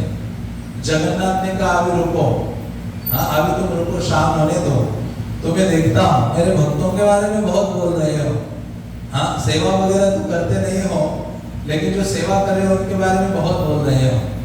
तो ये पुंडरीक विद्यानिधि वापस गए अपने कुटिया में। रात्रि में जब शयन कर रहे थे, तो जो भी ऐसा कुछ होता है तो ये जगन्नाथ जी अकेले नहीं जाते उस भक्त का देखभाल करने, अपने पूरे टीम को लेके जाते हैं। बलदेव भी उनके साथ होते हैं, सुभद्रा मैया भी होते हैं, ये तीनों पहुंच जाते हैं वहां। और गए और ये पुंडरीक विद्यानिधि सो रहे थे और उनका नियम था रोज जगन्नाथ का दर्शन करने जाना, लेकिन आज उन्होंने ऐसी कई सारी बातें बोली थी। तो जब रात को सो रहे थे तो भगवान जगन्नाथ, बलदेव, सुभद्रा तीनों पहुंचे। हाँ, जगन्नाथ जी आ गए और सीधा उनके यहाँ छाती पर जाकर बैठ गए। बैठे और कहते आपको दिखाता हूँ, ऐसा वैसा बोलते हो। इतने थप्पड़ लगाने शुरू कर दिए, इतने थप्पड़ मारे उनको। हाँ, तो जैसे जगन्नाथ थप्पड़ मार रहे थे तो जगन्नाथ चल ही रहा था जगन्नाथ का कार्यक्रम, तो बलदेव कहते अरे आप उतरो नीचे, मुझे जाने दो। तो बलराम ऊपर चढ़ते हैं उनके छाती पर और उनको थप्पड़ लगाने लगते हैं। तो सुभद्रा मैया का हृदय बड़ा माँ का हृदय है, कहते हैं अभी बहुत हो गए, इसको इनको बहुत शिक्षा दे दी, हाँ वापस आ गए। तो सुबह जब हुई तो ये पुंडरीक विद्यानिधि जो चैतन्य महाप्रभु की लीला में महान भक्त है, तो जब वो सुबह उठे, आप स्नान वगैरह सुबह उठे तो देखा अरे मेरे गाल का साइज थोड़ा कितना बड़ा हो गया है। तो सुबह उठे तो अभी बाहर निकले कुटिया से, तो देखा गदाधर पंडित आ गए। गदाधर पंडित कहते अरे पुंडरीक विद्यानिधि आपको क्या हो गया है? रात्रि में तो हम एक साथ थे तो साइज छोटी थी, अभी सुबह इतनी बड़ी साइज हो गई है। तो ये चैतन्य भागवत में लीला वर्णन है। वो कहते हैं कि मेरे साथ ऐसी घटना घटी है, जगन्नाथ ने क्या किया है, मुझे दंडित किया है। तो इस प्रकार से भगवान जगन्नाथ हैं जो अपने भक्तों के प्रति कोई ऐसे वचन को वो सहन नहीं करते हैं। ऐसी हजारों कथाओं का वर्णन अलग अलग ग्रंथों में प्राप्त होता है। तो भगवान जगन्नाथ की प्राकट्य का वर्णन थोड़े समय के लिए हम सुनेंगे। कल हम भगवान के भक्तों के कई सारे भक्त हुए हैं, भगवान के साथ उनके जो विशेष आदान प्रदान और लीलाएं हैं उनकी चर्चा करेंगे। और परसों भगवान का जो जगन्नाथ रथ यात्रा से संबंधित चर्चा करेंगे। तो भगवान जगन्नाथ का प्राकट्य के बारे में हम सुने हैं, लेकिन फिर भी अपनी शुद्धि के लिए भगवान जगन्नाथ का प्राकट्य का वर्णन करूंगा। जगन्नाथ के प्राकट्य का वर्णन 3 स्थानों में हमें प्राप्त होता है। जगन्नाथ साक्षात कृष्ण है, लेकिन कृष्ण ही जब सरल भाषा में कहा जाए कि कृष्ण जगन्नाथ कौन है, हाँ, कि जगन्नाथ जब श्रीमती राधा रानी का विरह, अपने भक्तों का विरह, बहुत अधिक वृंदावन का विरह अनुभव करते हैं कृष्ण, तो उनको क्या कहा जाता है, जगन्नाथ कहा जाता है। तो ऐसे जगन्नाथ का प्राकट्य स्कंद पुराण में वर्णित है, जहां वर्णन किया गया है कि सत्ययुग में सूर्य वंश में एक महान राजा हुए थे जिनका नाम था महाराज इंद्रद्युम्न। तो ये महाराज इंद्रद्युम्न ब्रह्मा की 5वीं पीढ़ी में आते हैं, जो इतने सदाचारी सात्विक राजा थे और प्रजा का पालन अपने संतान के समान किया करते थे। और ये निवास करते थे मालव देश अवंती, जो आज उज्जैन है, वहां ये महाराज इंद्रद्युम्न निवास करते थे। और निवास करते थे, लेकिन उनके हृदय में एक ही लालसा होती थी। लालसा क्या थी? यत्र साक्षात जगन्नाथ पश्यामि तेन चक्षुषा। उनके हृदय में यही लालसा थी, मैं अपनी इन आंखों से भगवान जगन्नाथ को इन आंखों से देखना चाहता हूं। कौन सा स्थान है इस विश्व में जहां जाकर मैं भगवान को अपनी इन आंखों से देखूं? तो ऐसी लालसा उनके हृदय में थी। श्रील प्रभुपाद कहते हैं भगवान को प्राप्त करने के लिए एक ही भावना चाहिए, एक ही मूल्य चाहिए। तत्र मूल्यम लौल्यम जन्म कोटि सुकृतिर्न लभ्यते। हाँ, कोई भी चीज हम तो प्रभुपाद कहते हैं भगवान को प्राप्त करने के लिए एक ही मूल्य देना होगा, एक ही चीज, हाँ, एक ही करेंसी आपको यूज करनी होगी। और वो क्या है? लालसा। क्या है वो? लालसा है। भगवान को देखने की जिसके अंदर लालसा होगी, वही एकमेव योग्यता है, भगवान को वो देख सकता है। तो ऐसे महाराज इंद्रद्युम्न की जो लालसा थी, जिनके कारण आज हम जगन्नाथ का प्रसाद पा रहे हैं, भगवान जगन्नाथ को देख रहे हैं, केवल कितने भक्तों के कारण? एक भक्त के कारण। उसी प्रकार से श्रील प्रभुपाद एक ऐसे भक्त हैं जिनके कारण पूरे विश्व में लोग भगवान के नामों का उच्चारण कर रहे हैं। हरे कृष्णा जोर से, हरे राम राम राम हरे हरे। जोर से बोलिए, हरे कृष्णा कृष्णा कृष्णा हरे हरे, हरे राम राम राम हरे हरे। तो महाराज की जो लालसा थी ना, भगवान को देखने की लालसा, उस लालसा के कारण ही मानो भगवान जगन्नाथ का प्राकट्य हुआ है। और उनकी कृपा से ही आज हम भगवान जगन्नाथ को देख पा रहे हैं, उनके धाम में जा पा रहे हैं। हाँ, तो उसी प्रकार से इतनी लालसा थी, तो जो भी व्यक्ति जब अपने वो महल में रहते थे, तो जहां वो पर्सनली रहते थे, उसी के साथ में ही उन्होंने ऐसे कुछ कमरे बनाए थे जो वैष्णव के लिए उन्होंने निवास स्थान बनाया था। मुझे याद है, हम जयपुर जाते थे अर्ली डेज में, तो वहां एक परिवार के घर में रहा करते थे, तो उन्होंने भी ऐसे ही किया था। उनका बड़ा घर था, तो उनमें 2-3 कमरे ऐसे बनाए थे अलग से कि जहां जो भी डिवोटी आ जाए उनको रहने का वो निवास उन्होंने अपने घर में बनाया था। तो उसी प्रकार से ये जो राजा थे, जो भी वैष्णवगण आते थे, उनको निवास करने के लिए उन्होंने वो स्थान रखा था। और बीच बीच में सुना करते थे कि ये वैष्णवगण क्या चर्चा कर रहे हैं, क्योंकि अलग अलग धामों की, तीर्थों की यात्रा करते हुए आते थे और वहां की चर्चा करने में नियुक्त रहते थे कि मैं इस स्थान से आया, वहां दर्शन किया, वहां की ऐसी महिमा है, वहां भगवान की इस प्रकार से सेवा हो रही है, लोग वहां ये भक्ति समर्पित भावना से भगवान की सेवा कर रहे हैं। क्योंकि भक्त आपस में मिलते तो भौतिक चर्चा नहीं करते हैं, क्या करते हैं? कथयन्तश्च मां नित्यं मच्चित्ता मदगत प्राणा बोधयन्तः परस्परं कथयन्तश्च मां नित्यं तुष्यन्ति च रमन्ति च। भक्त भक्ति में आनंद की अनुभूति कैसे करता है? जब वो अपने जीवन में भगवान की चर्चा करेगा तब। भक्ति में जुड़े होने के बावजूद भी जब हम भगवान की चर्चा नहीं करेंगे, भगवान के बारे में गंभीरता से नहीं सुनेंगे, तो भक्ति में होकर भी हमें भक्ति का आनंद अनुभव नहीं होगा। क्योंकि भगवान की लीला कथा चर्चा में इतना अधिक आनंद है। इसलिए परीक्षित महाराज जब 5 दिन तक भागवतम श्रवण कर रहे थे, तो शुकदेव गोस्वामी कहते हैं, बहुत देर हो गई, तुम उठे नहीं।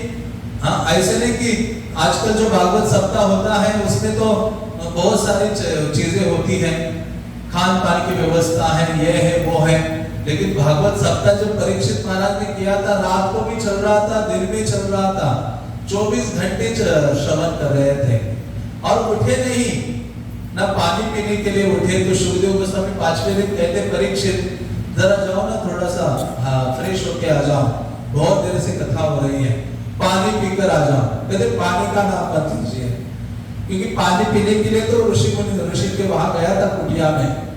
हाँ, पानी नहीं, अभी क्या चाहिए?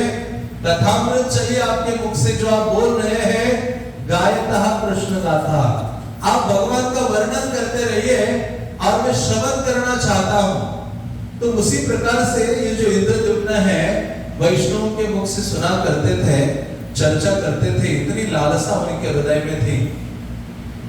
तो उस समय देखा कि उन्होंने सबको बुलाया, सारे जितने वैष्णव तीर्थयात्री आए थे बुलाया और सबको प्रश्न किया कि मैं अपने इन आंखों से भगवान को देखना चाहता हूं, इस पृथ्वी में भगवान कहाँ विद्यमान है।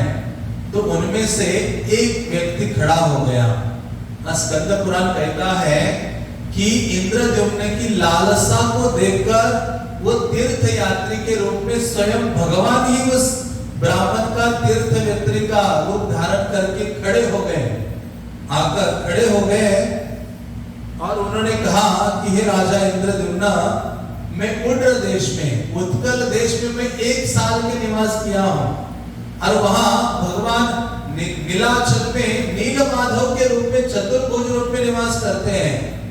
वहां मैंने अपने आंखों से भगवान को देखा है, भगवान की सेवा आदि की है, भगवान की कृपा को प्राप्त किया है। देवता गण स्वर्ग से आकर वहां नीलाचल में आकर उनकी सेवा करते हैं। और उन्होंने कहा कि मेरी इतनी आसक्ति भगवान से हो गई है। तो वो कहते हैं कि हे राजा इंद्रद्युम्न, आप अपने जीवन में जरूर भगवान का दर्शन करने के लिए एक बार वहां चले जाओ। वो कहते हैं, यत्र साक्षात जगन्नाथ शंख चक्र गदाधर जंतुनाम दर्शनात् मुक्ति यो ददाति कृपा निधि। वो कहते हैं यत्र साक्षात जगन्नाथ, वो तीर्थ यात्री कहते हैं साक्षात भगवान जगन्नाथ है वहां और वो क्या कर रहे हैं? शंख चक्र गदाधर, शंख चक्र गदा उन्होंने धारण की है। जंतुनाम दर्शनात् मुक्ति, जंतु मतलब क्या है? जीव, जो जीव को अपने दर्शन मात्र से मुक्त कर देते हैं। इसलिए भगवान का दर्शन करने के लिए आलसी नहीं होना चाहिए, भगवान का दर्शन बारंबार करना चाहिए। हाँ, कृष्णावलोकन बिना नेत्र फल नहीं आन। चैतन्य चरितामृत कहता है कि अरे इन आंखों का फल इसी में है, कृष्ण का बारंबार क्या करना? दर्शन करना। चैतन्य महाप्रभु जितने साल जगन्नाथपुरी में रहे, हाँ, चैतन्य महाप्रभु लगभग 18 साल जगन्नाथपुरी में रहे। हाँ, तो 18 साल में ऐसा एक भी दिन नहीं था कि चैतन्य महाप्रभु जगन्नाथ का दर्शन करने ना गए हो। चैतन्य महाप्रभु का ये शेड्यूल था, सुबह उठते ही समंदर में स्नान करते थे और जाकर जगन्नाथ का दर्शन करते थे। जगन्नाथ को देखते रहते थे निरंतर कई घंटे। हाँ, गरुड़ स्तंभ के पास खड़े होते थे और चैतन्य महाप्रभु गरुड़ स्तंभ के पास खड़े होकर वहां दीवार पर अपना हाथ रखते थे और गरुड़ के पास खड़े होकर जगन्नाथ को देखते रहते थे। इतने भाव विवल होते थे चैतन्य महाप्रभु कि उनके आंखों से अश्रु की धारा बहने लगती थी जगन्नाथ को देखने मात्र से। और जिस दीवार पर वो हाथ रखे हैं, आज भी वो स्थल है, वहां उनकी 3 उंगलियां, वो पत्थर भी पिघल गया, आज भी उनकी उंगलियों के निशान है। आज भी वैष्णवगण जाते हैं, जहां महाप्रभु खड़े होकर जगन्नाथ को देखते थे, उस दीवार पे हाथ लगाते हैं, वहां जहां निशान है उस पे अपनी उंगलियां डालते हैं और वहां से जगन्नाथ देखते हैं। और इतने महाप्रभु चैतन्य निमग्न होते थे जगन्नाथ को देखने में कि एक दिन चैतन्य महाप्रभु दर्शन करते करते इतने विवल हो गए, इतने भाव विवल होकर रोने लगे। हम दर्शन करते और भागने का सोचते हैं। दर्शन कैसे करते हैं? चरणों से, हाँ, भगवान के मुख कमल तक और लंबे समय तक भगवान ने क्या वस्त्र पहना है, उनकी माला क्या है, उनका मुकुट कैसा है, उसका रंग आदि कैसा है, माला किस ओर जा रही है, भगवान ने अलंकार कैसे धारण किए हैं, बाजूबंद कैसे हैं, भगवान ने चरण में क्या धारण किया है, मोर पंख किस ओर है। तो भक्त क्या करता है? इस प्रकार से भगवान को निहारता है और जितना हम भगवान को निहारते हैं गंभीरता से, भगवान हमारे मानस पटल पर प्रकट होते हैं, हृदय में प्रवेश करते हैं। और भक्त जब वापस जाता है, भक्त यही चिंतन करता है भगवान किस प्रकार से संचित है। हाँ, यही दर्शन है। 2 प्रकार का दर्शन है, एक तो आंखों से दर्शन और दूसरा है क्या है? कानों से दर्शन करना। तो चैतन्य महाप्रभु जब जगन्नाथ का दर्शन कर रहे थे, इतने भाव विवल हो गए कि जिस पत्थर के ऊपर खड़े थे वो पत्थर पूर्णतः पिघल गया। चैतन्य महाप्रभु के जो चरणों के निशान है उस पत्थर के ऊपर उमड़ आए। और फिर वहां जो राजा थे उन्होंने क्या किया? मंदिर अंदर का पत्थर ही निकाल दिया, ले गए अपने महल में। हाँ, चैतन्य महाप्रभु के चरण चिन्ह है, जाकर उनकी आराधना करने लगा। तो जितने गौड़िया वैष्णव थे उन्होंने कहा हम तो वंचित हो गए, महाप्रभु के चरणों के चिन्ह प्रकट हो गए हैं। तो सबने निवेदन किया और फिर जगन्नाथ मंदिर में एक छोटा सा मंदिर बनाकर वहां रखा। तो आज भी भक्तगण जाते हैं और चैतन्य महाप्रभु के उन चरणों का दर्शन करते हैं। तो ऐसे कहा गया है कि जंतुनाम दर्शनात् मुक्ति, कि जीव चैतन्य भगवान जगन्नाथ का दर्शन करने मात्र से मुक्त हो जाते हैं। यो ददाति कृपा निधि, तो भगवान जगन्नाथ बहुत कृपा वत्सल है, इसलिए उनको पतित पावन कहा जाता है, पतित पावन जगन्नाथ कहा जाता है।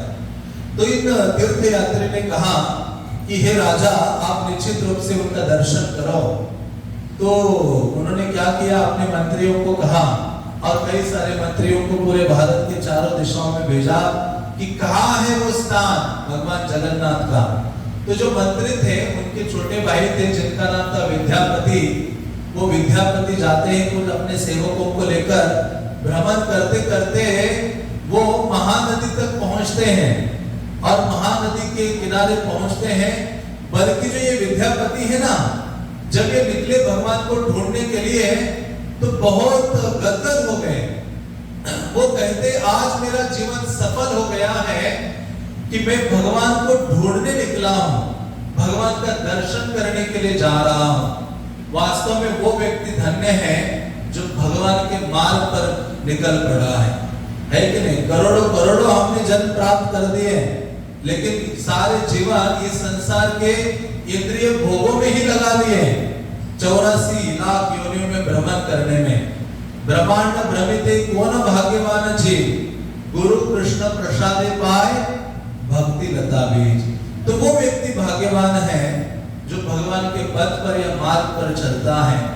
तो ये जो विद्यापति निकले अवंती उज्जैन से, तो इतने भगवान को प्रार्थना कर रहे थे कि हे भगवान मेरा जन्म सफल हो गया, कि अभी मैं निकल पड़ा हूं, निश्चित रूप से आपका दर्शन प्राप्त करूंगा। भगवान को प्रार्थना करते करते ढूंढते ढूंढते वो उत्कल देश में आते हैं। वहां महानदी आज भी बहती है और महानदी को पार करके एक जंगल में वो जाते हैं, जंगल के पास। और जैसे उस तीर्थ यात्री ने कहा था उसी के अनुसार ही उनको सारी चीजें दिखाई देती है विद्यापति को। और वो जैसे ही निकट जाते हैं, विद्यापति देखते हैं कि कुछ लोग बैठे हुए हैं एक पहाड़ के नीचे कई सारे वृक्षों के पास, और वो आपस में बैठकर भगवान की चर्चा कर रहे हैं, कीर्तन कर रहे हैं। उसकी आवाज विद्यापति को सुनाई दे और विद्यापति उनके नजदीक पहुंचता है। जैसे पहुंचता है तो दूर से ही पहले देखता है कि ये लोग साधारण नहीं है। वहां भी वर्णन आता है कि विद्यापति ने जब उन लोगों को भी देखा, वो शबरालय था, उन लोगों को भी देखा जो नील माधव के सेवक थे, देखा कि वो चतुर्भुज लोग हैं। विद्यापति आश्चर्य व्यक्त करता है। विद्यापति जैसे उनके पास जाता है, उनको दंडवत प्रणाम करता है और वो लोग आकर कहते हैं, हे ब्राह्मण देवता आप कहां से आए हो? हाँ, उनसे चर्चा करता है और वहां रुकता है। तो उस समय ब्राह्मणों के वो जो शबर जाति के जो लोग थे, उनका जो मुखिया था, ये वर्णन स्कंद पुराण में है कि वो उनका जो मुखिया थे विश्ववसु वहां आते हैं। जैसे विश्ववसु आए थे, वो भगवान की सेवा करके उस नीलाद्रि पहाड़ से नीचे आए थे, और जैसे वो आए तो चारों ओर सुगंध फैल गई। और उन्होंने कहा ये व्यक्ति हो सकता है नील माधव की सेवा करके आया है, जिनके कारण सब जगह सुगंध, सारा वातावरण महक उठा है।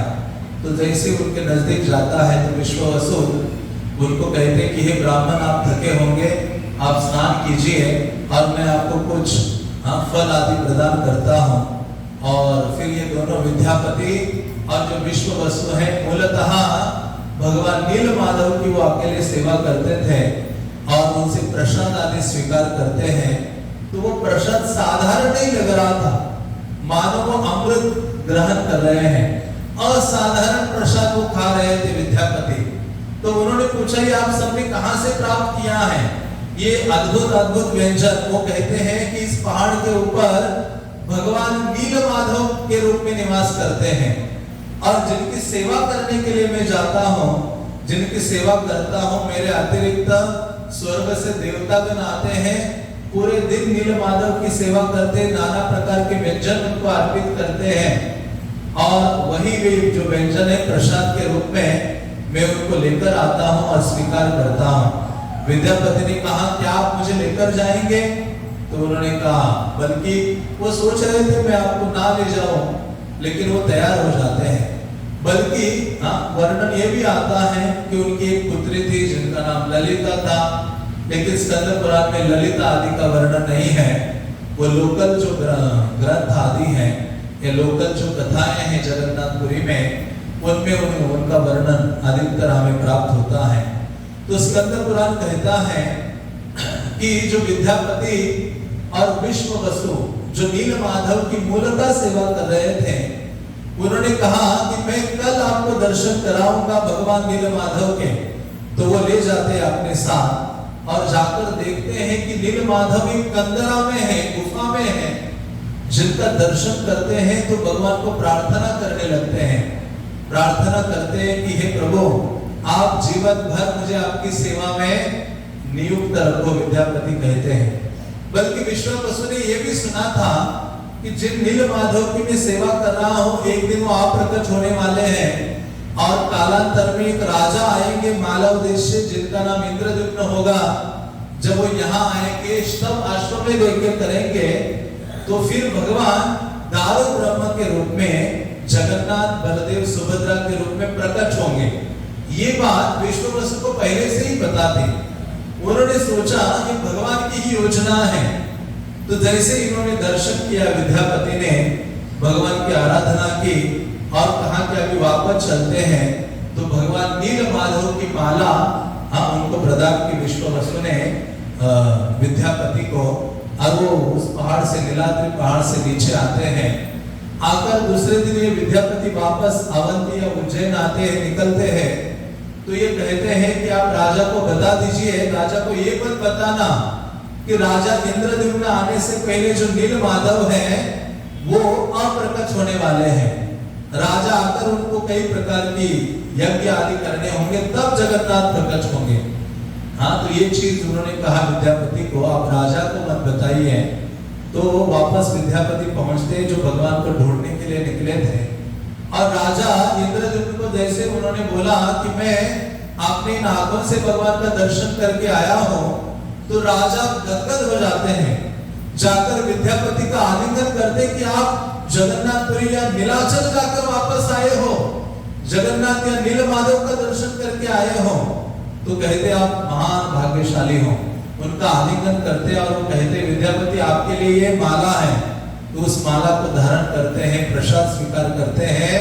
और राजा उसी रात्रि में सारे उज्जैन अवंती में ये घोषणा करते हैं कि मैं आने वाले 2 दिन में हमेशा हमेशा के लिए अवंती को छोड़कर, उज्जैन को छोड़कर नीलाचल जा रहा हूं और वहां हमेशा के लिए निवास करूंगा। तो आप सब मेरे साथ चलिए, प्रजाजनों को कहते हैं। हाँ, वहां हम निवास करेंगे नीलाचल में और भगवान की सेवा में नियुक्त होंगे। तो जैसे उन्होंने कहा, सारी रानियां चल पड़ी, जितने भी प्रजा के लोग थे। किसी ने ऐसे नहीं कहा कि हम नहीं जाएंगे। उन्होंने सब सामान अपना ले लिया और सब लोग राजा के साथ अवंती उज्जैन से जगन्नाथपुरी की ओर निकल पड़े। जैसे राजा इंद्रद्युम्न निकले, जिनके हृदय में भगवान को देखने की लालसा थी, बहुत बड़ी इच्छा थी, उसी समय, क्योंकि कोई व्यक्ति भगवान की ओर निकलता है तो भगवान उसका मार्गदर्शन करने के लिए अपने भक्त को भेजते हैं। इसलिए कहते हैं ना, प्रभुपाद कहते हैं कि आप एक कदम भगवान की ओर डालो, भगवान 100 कदम आपकी ओर आते हैं। लेकिन पहला कदम हमें डालना होगा। तो उसी प्रकार से इंद्रद्युम्न ने मानो पहला कदम डाला, तो भगवान ने तुरंत नारद मुनि को भेजा। जैसे ध्रुव महाराज निकले थे भगवान को खोजने के लिए अपने घर से बाहर बाल्यावस्था में, तुरंत नारद मुनि का आगमन वहां हुआ था। तो उसी प्रकार से श्री राधा विनी माधव की जय। तो उसी प्रकार से जब इंद्रद्युम्न महाराज निकले, नारद मुनि उनके साथ आते हैं। नारद मुनि जैसे आए, नारद मुनि से उन्होंने भगवत भक्ति की शिक्षा ली, 3 प्रकार की जो भक्ति है, और सारी शिक्षा लेकर नारद मुनि उनके साथ पहुंचे। उड़ीसा की तरफ आते हैं और आकर जो महानदी है उसके किनारे निवास करते हैं। और उनके किनारे निवास करते हैं तो उड़ीसा का जो राजा है, उस समय उड़ीसा प्रदेश का राजा आता है और वो राजा इंद्रद्युम्न को कहता है कि हे महाराज, आपका स्वागत है हमारे प्रदेश में, आप आकर ही भगवान प्रकट होने वाले हैं। जैसे विद्यापति निकल आए थे राजा को बताने के लिए, उस समय बड़ा सा तूफान आया और सारा जो नीलाद्रि है वो सुवर्णमय बालू से ढक गया। भगवान भी अप्रकट हो गए। और जब ये विश्वावसु ने देखा तो वो मूर्छित होकर गिर पड़े। लेकिन विश्वावसु की आयु लंबी थी। विश्वावसु कहते हैं नील माधव का प्रसाद ग्रहण करने मात्र से मेरी आयु 10,000 साल है। कितनी है? 10,000 साल। ऐसा विद्यापति को वो कहते हैं कि आप इस प्रसाद को निरंतर ग्रहण करो।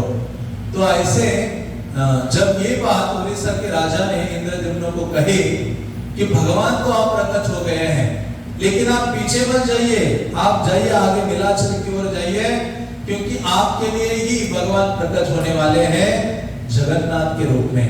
तो नारद मुनि कहते हैं, तो इंद्रद्युम्न कहते हैं कि देखो नारद, मैं कितना दुर्भाग्यशाली पतित व्यक्ति हूँ, मेरे आने से पहले ही भगवान इस जगत से आप प्रकट हो गए। नील माधव के रूप में थे, चतुर्भुज रूप था उनका। हाँ, तो फिर लेकिन नारद कहते नहीं, आप चलो मेरे साथ। नारद मुनि उनको ले जाते हैं। जैसे जाते आगे तो एक बड़ा सा वृक्ष आता है, उस एरिया में, उस स्थान में पहुंचते तो बहुत मृदंग, घंटियां, ये सारी आवाजें सुनाई देती हैं। तो इंद्रद्युम्न महाराज कहते क्या हम नीलाचल पहुंच गए? तो कहते नहीं, हम तो अभी एकाम्र क्षेत्र में आए हैं। एकाम्र क्षेत्र ये शिव जी का स्थान है। एकाम्र क्षेत्र मतलब आज का जो भुवनेश्वर है, वो एक आम का पेड़ था। कितना योजन बड़ा, मानो यहाँ से कई किलोमीटर दूर इतना बड़ा वो पेड़ था, जिसके नीचे वाराणसी को त्याग करके, हाँ, शिव जी ने हमेशा के लिए क्या त्याग किया? वाराणसी, काशी को त्याग करके कहाँ शिफ्ट हो गए? वो अपनी पत्नी के साथ एकाम्र क्षेत्र में, भुवनेश्वर में अपनी पत्नी के साथ शिफ्ट हो गया। आज भी उधर ही निवास करते हैं। तो वहां पहुंचे तो इंद्रद्युम्न महाराज, नारद मुनि ने, हाँ, शिव जी की, हाँ, सेवा की, जल अर्पण आदि किया। शिव जी प्रकट हो गए। शिव जी कहते हैं पृथ्वी धन्य है, ये इंद्रद्युम्न जैसा भक्त पृथ्वी में जन्म लिया है। ये इंद्रद्युम्न महाराज जैसा साधारण, ये साधारण नहीं है, पृथ्वी के लिए दुर्लभ भक्त हैं। शिव जी स्वयं प्रकट होकर बोल रहे हैं, कहने लगे कि हे इंद्रद्युम्न, आपकी जो इच्छा है ना भगवान को अपने आंखों से देखने की, वो फलवती होगी, पूर्ण होगी।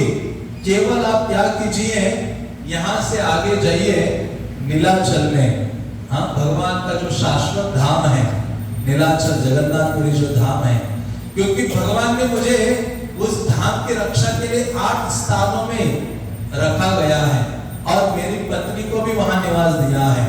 तो वहां शिव जी पंच महादेव के रूप में जगन्नाथपुरी में निवास करते हैं। कपाल मोचन है, नीलकंठ है, हाँ, ऐसे कई प्रकार से उस जगन्नाथपुरी धाम की रक्षा करने का दायित्व किसके पास है?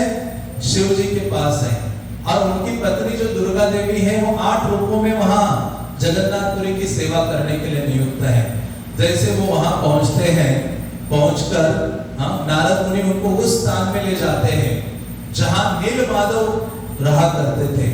तो ये पहुंचे राजा, और जिस स्थान में नील माधव खड़े थे, जहां से आप प्रकट हो गए, उस स्थान में अपना मस्तक रखा इंद्रद्युम्न राजा ने, और बहुत रोने लगे और कहने लगे कि हे प्रभु, कब आप मेरे लिए प्रकट होगे?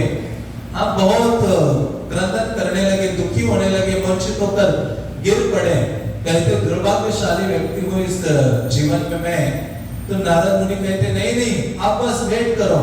तो नारद मुनि कहते यहाँ नजदीक एक स्थान है महावेदी, वहां जाकर तुम क्या करो, सब अश्वमेध यज्ञ करो और भगवान को प्रार्थना करो। हाँ, आपके हृदय में भगवान को देखने की लालसा है ना, भगवान प्रकट हो जाएंगे। तो राजा इंद्रद्युम्न ने अपनी पत्नी गुंडीचा देवी के साथ 99 अश्वमेध यज्ञ किए। हाँ, अब 99 अश्वमेध किया, और कल जब 100वां अश्वमेध यज्ञ करने वाले थे, हाँ, तो आज की रात्रि में उनको स्वप्न आया। भगवान कहते हैं, क्या स्वप्न देखा? भगवान को मूर्तिमान रूप में उन्होंने अपने आंखों से वो देखने लगे। स्वप्न में उनकी सेवा अपने स्वप्न में करने लगे, और उन्होंने कहा जल्दी, भगवान कहते हैं 2 दिन में क्या करोगे तुम? मेरा दर्शन प्राप्त करोगे। जैसे ये उठते हैं, तुरंत 100वां अश्वमेध यज्ञ करते हैं, और फिर देखते हैं कि वहां निकट ही जो समंदर है, वहां बड़े बड़े एक वृक्ष के जो तना है वो बहते हुए आया था। जो जैसे वो तना सुबह सुबह आया बहते हुए, तो पूरे उस क्षेत्र में सुगंधित वातावरण हो गया। उसके ऊपर शंख चक्र गदा पद्म के निशान थे। तो राजा जाता है नारद मुनि के साथ और सुवर्ण रथ के ऊपर लाकर रखता है, क्योंकि भगवान ने भी कहा था उनको कि आप क्या करो, जब उस रूप में मैं आऊंगा वृक्ष के तने के रूप में उनको लेके आओ और उससे मेरे विग्रह का निर्माण करो और मैं प्रकट होऊंगा जगन्नाथ के रूप में। तो वो लाते हैं और लाकर भगवान ने कहा था उनको कि क्या करो, 15 दिन के लिए मुझे रखो और उससे मेरे विग्रह का निर्माण करो। तो कई स्थानों में अलग अलग वर्णन आता है, लेकिन स्कंद पुराण कहता है कि भगवान स्वयं ही एक कारपेंटर या बढ़ई का रूप धारण करते हैं और प्रकट होकर क्या करते हैं, कहते हैं कि मैं 15 दिन में विग्रह का निर्माण करूंगा। हाँ, दरवाजे बंद होने चाहिए, किसी ने देखना नहीं चाहिए छेद से भी। जो भी देखेगा मैं विग्रह का निर्माण कर रहा हूँ वो अंधा हो जाएगा और इसकी आवाज भी मेरे जो मैं काम कर रहा हूँ अंदर उसकी आवाज भी नहीं सुनाई देनी चाहिए, जो भी सुनेगा वो बहरा हो जाएगा। हाँ, इसलिए क्या हो रहा था, कीर्तन चल रहा था, हरे कृष्णा कृष्णा कृष्णा हरे हरे, हरे राम राम राम हरे हरे। हाँ, तो जब फिर 15 दिन के उपरांत कई स्थानों में वर्णन आता है कि आवाज आना बंद हो गई तो उनकी रानी कहती कि अरे वो बूढ़ा कारपेंटर था, शायद मर गया होगा, देखो जरा खोल के हुआ है कि नहीं हुआ है विग्रह निर्माण। लेकिन स्कंद पुराण कहता है कि 15 दिन के उपरांत स्वयं इंद्रद्युम्न महाराज ने जब किवाड़ खोले तो देखा, हाँ क्या देखा, भगवान जगन्नाथ बलदेव और सुभद्रा मैया को, जगन्नाथ बलदेव सुभद्रा महारानी के जैसे देखा तो वो गदगद हो गए। एक तो आनंद भी हो रहा था और दूसरा दुख भी हो रहा था। उनको दुख क्या हो रहा था कि अरे ये विग्रह का निर्माण शायद पूरा नहीं हुआ और मैंने खोला दरवाजा, भगवान को ना हाथ है ना पैर है, और दूसरा ये कि हाँ भगवान प्रकट हो गए हैं, उसका वो आनंद उनको हो रहा था। तो बहुत दुखी हो गए कि मुझसे अपराध हो गया, उन्होंने खान पान त्याग दिया और दुखी हो गए। तो नारद मुनि कहते नहीं नहीं, अरे जिन विग्रहों को तुम सोच रहे हो ना, जिनके हाथ नहीं है पांव नहीं है, कहते हैं कि भगवान के हाथ भी हैं, पांव है, सब कुछ है। जगन्नाथ बलदेव सुभद्रा क्या है, पूर्ण है। और ये जो रूप तुम देख रहे हो, ये रूप भगवान ने 2 जगहों में प्रकट किया था। एक था द्वारका में भगवान ने ये रूप प्रकट किया था और दूसरा वृंदावन में ये रूप प्रकट किया था भगवान ने। तो इस प्रकार वो कहते हैं, इसलिए तुम्हें दुखी होने का कारण नहीं है। तो कल हम चर्चा करेंगे कि किस प्रकार भगवान ने द्वारका में ये रूप प्रकट किया था और वृंदावन में भी सर्वप्रथम जगन्नाथ के रूप में ब्रजवासियों के समक्ष भगवान जगन्नाथ बलदेव कृष्ण बलराम और सुभद्रा वृंदावन में भी किस प्रकार जगन्नाथ बलदेव सुभद्रा के रूप में प्रकट हो गए थे इस विशेष रूप में। तो ऐसा स्वरूप जब प्रकट हो गया तो इंद्रद्युम्न महाराज ने देखा उनको रंग आदि नहीं है, तो भगवान ने स्वयं आकाशवाणी में आवाज दिया कि मुझे कौन सा रंग डालो, कैसे वस्त्र पहनाओ।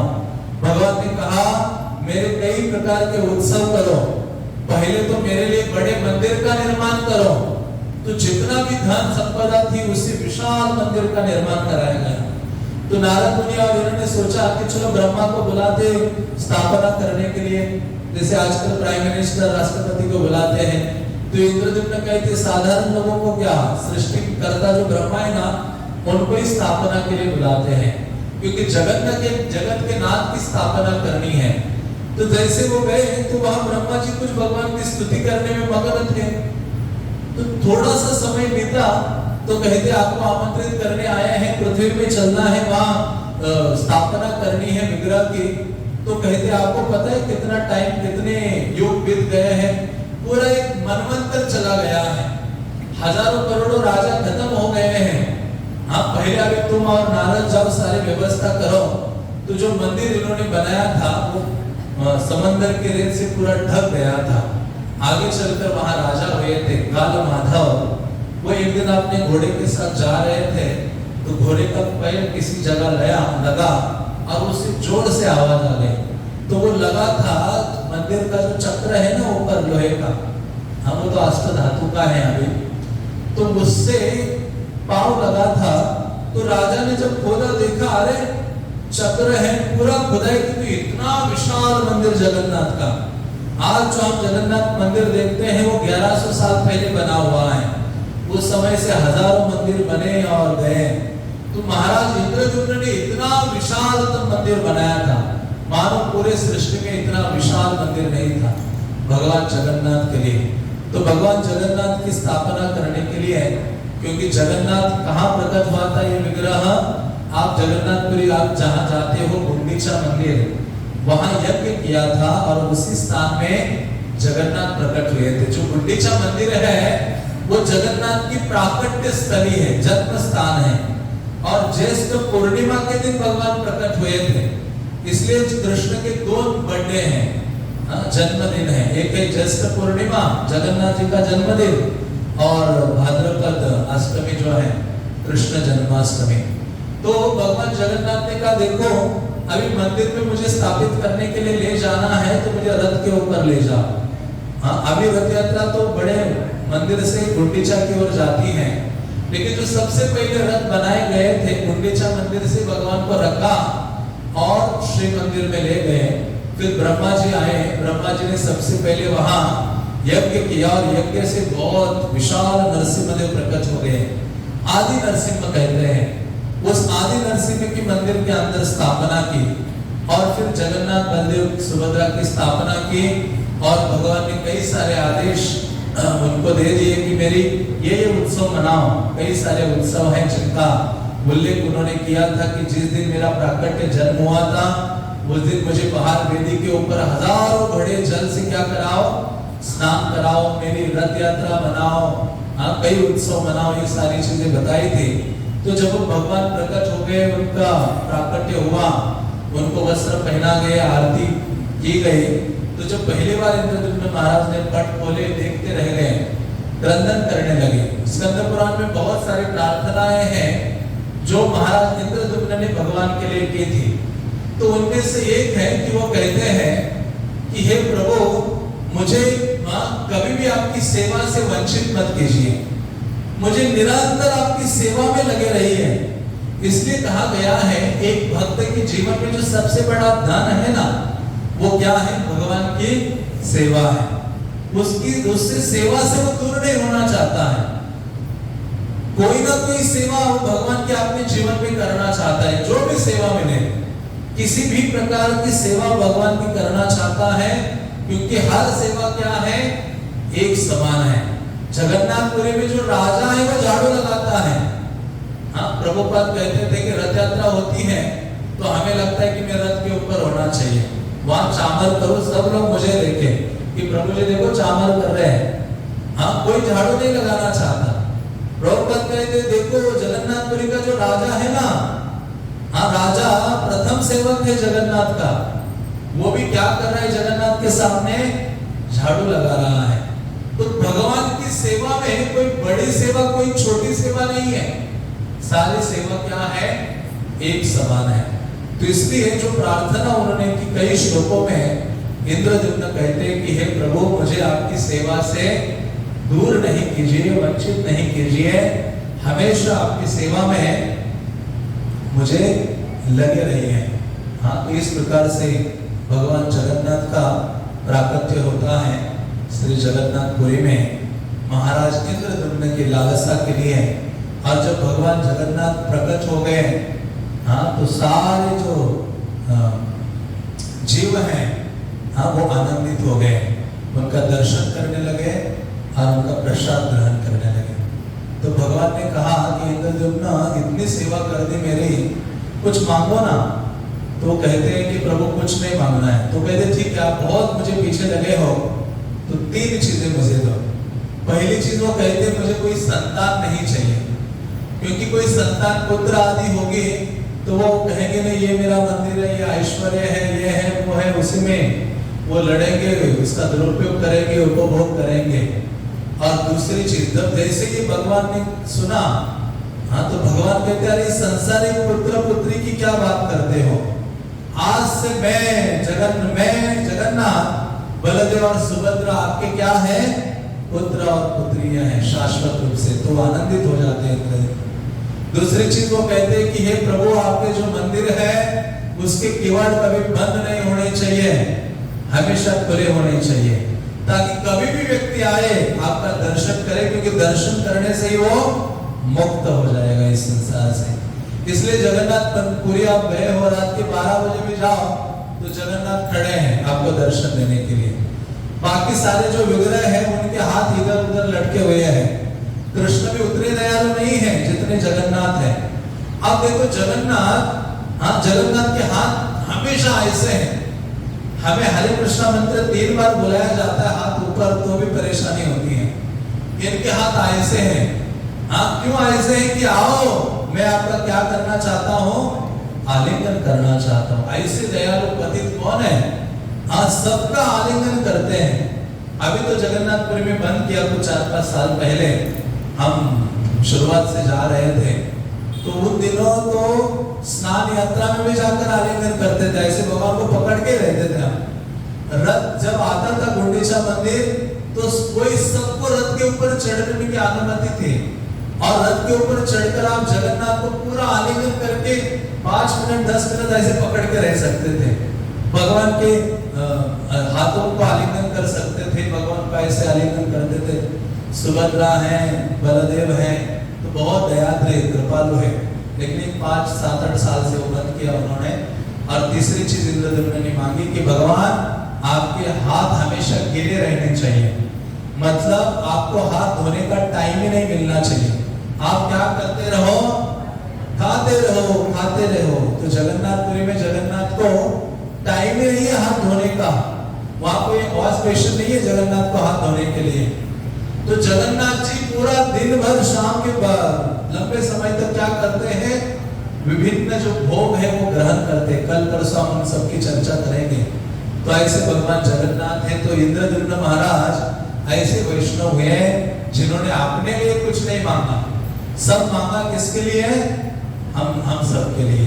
तो भगवान जगन्नाथ खाएंगे तो प्रसाद रूप में हम प्राप्त करेंगे, उनके दरवाजे खुले रहेंगे तो हम दर्शन प्राप्त करेंगे। तो इस प्रकार से जगन्नाथ पतित पावन है। तो आने वाले और 2 दिन हम जगन्नाथ की और विभिन्न जो लीलाएं हैं उनका श्रवण करेंगे। हरे कृष्णा कृष्णा कृष्णा हरे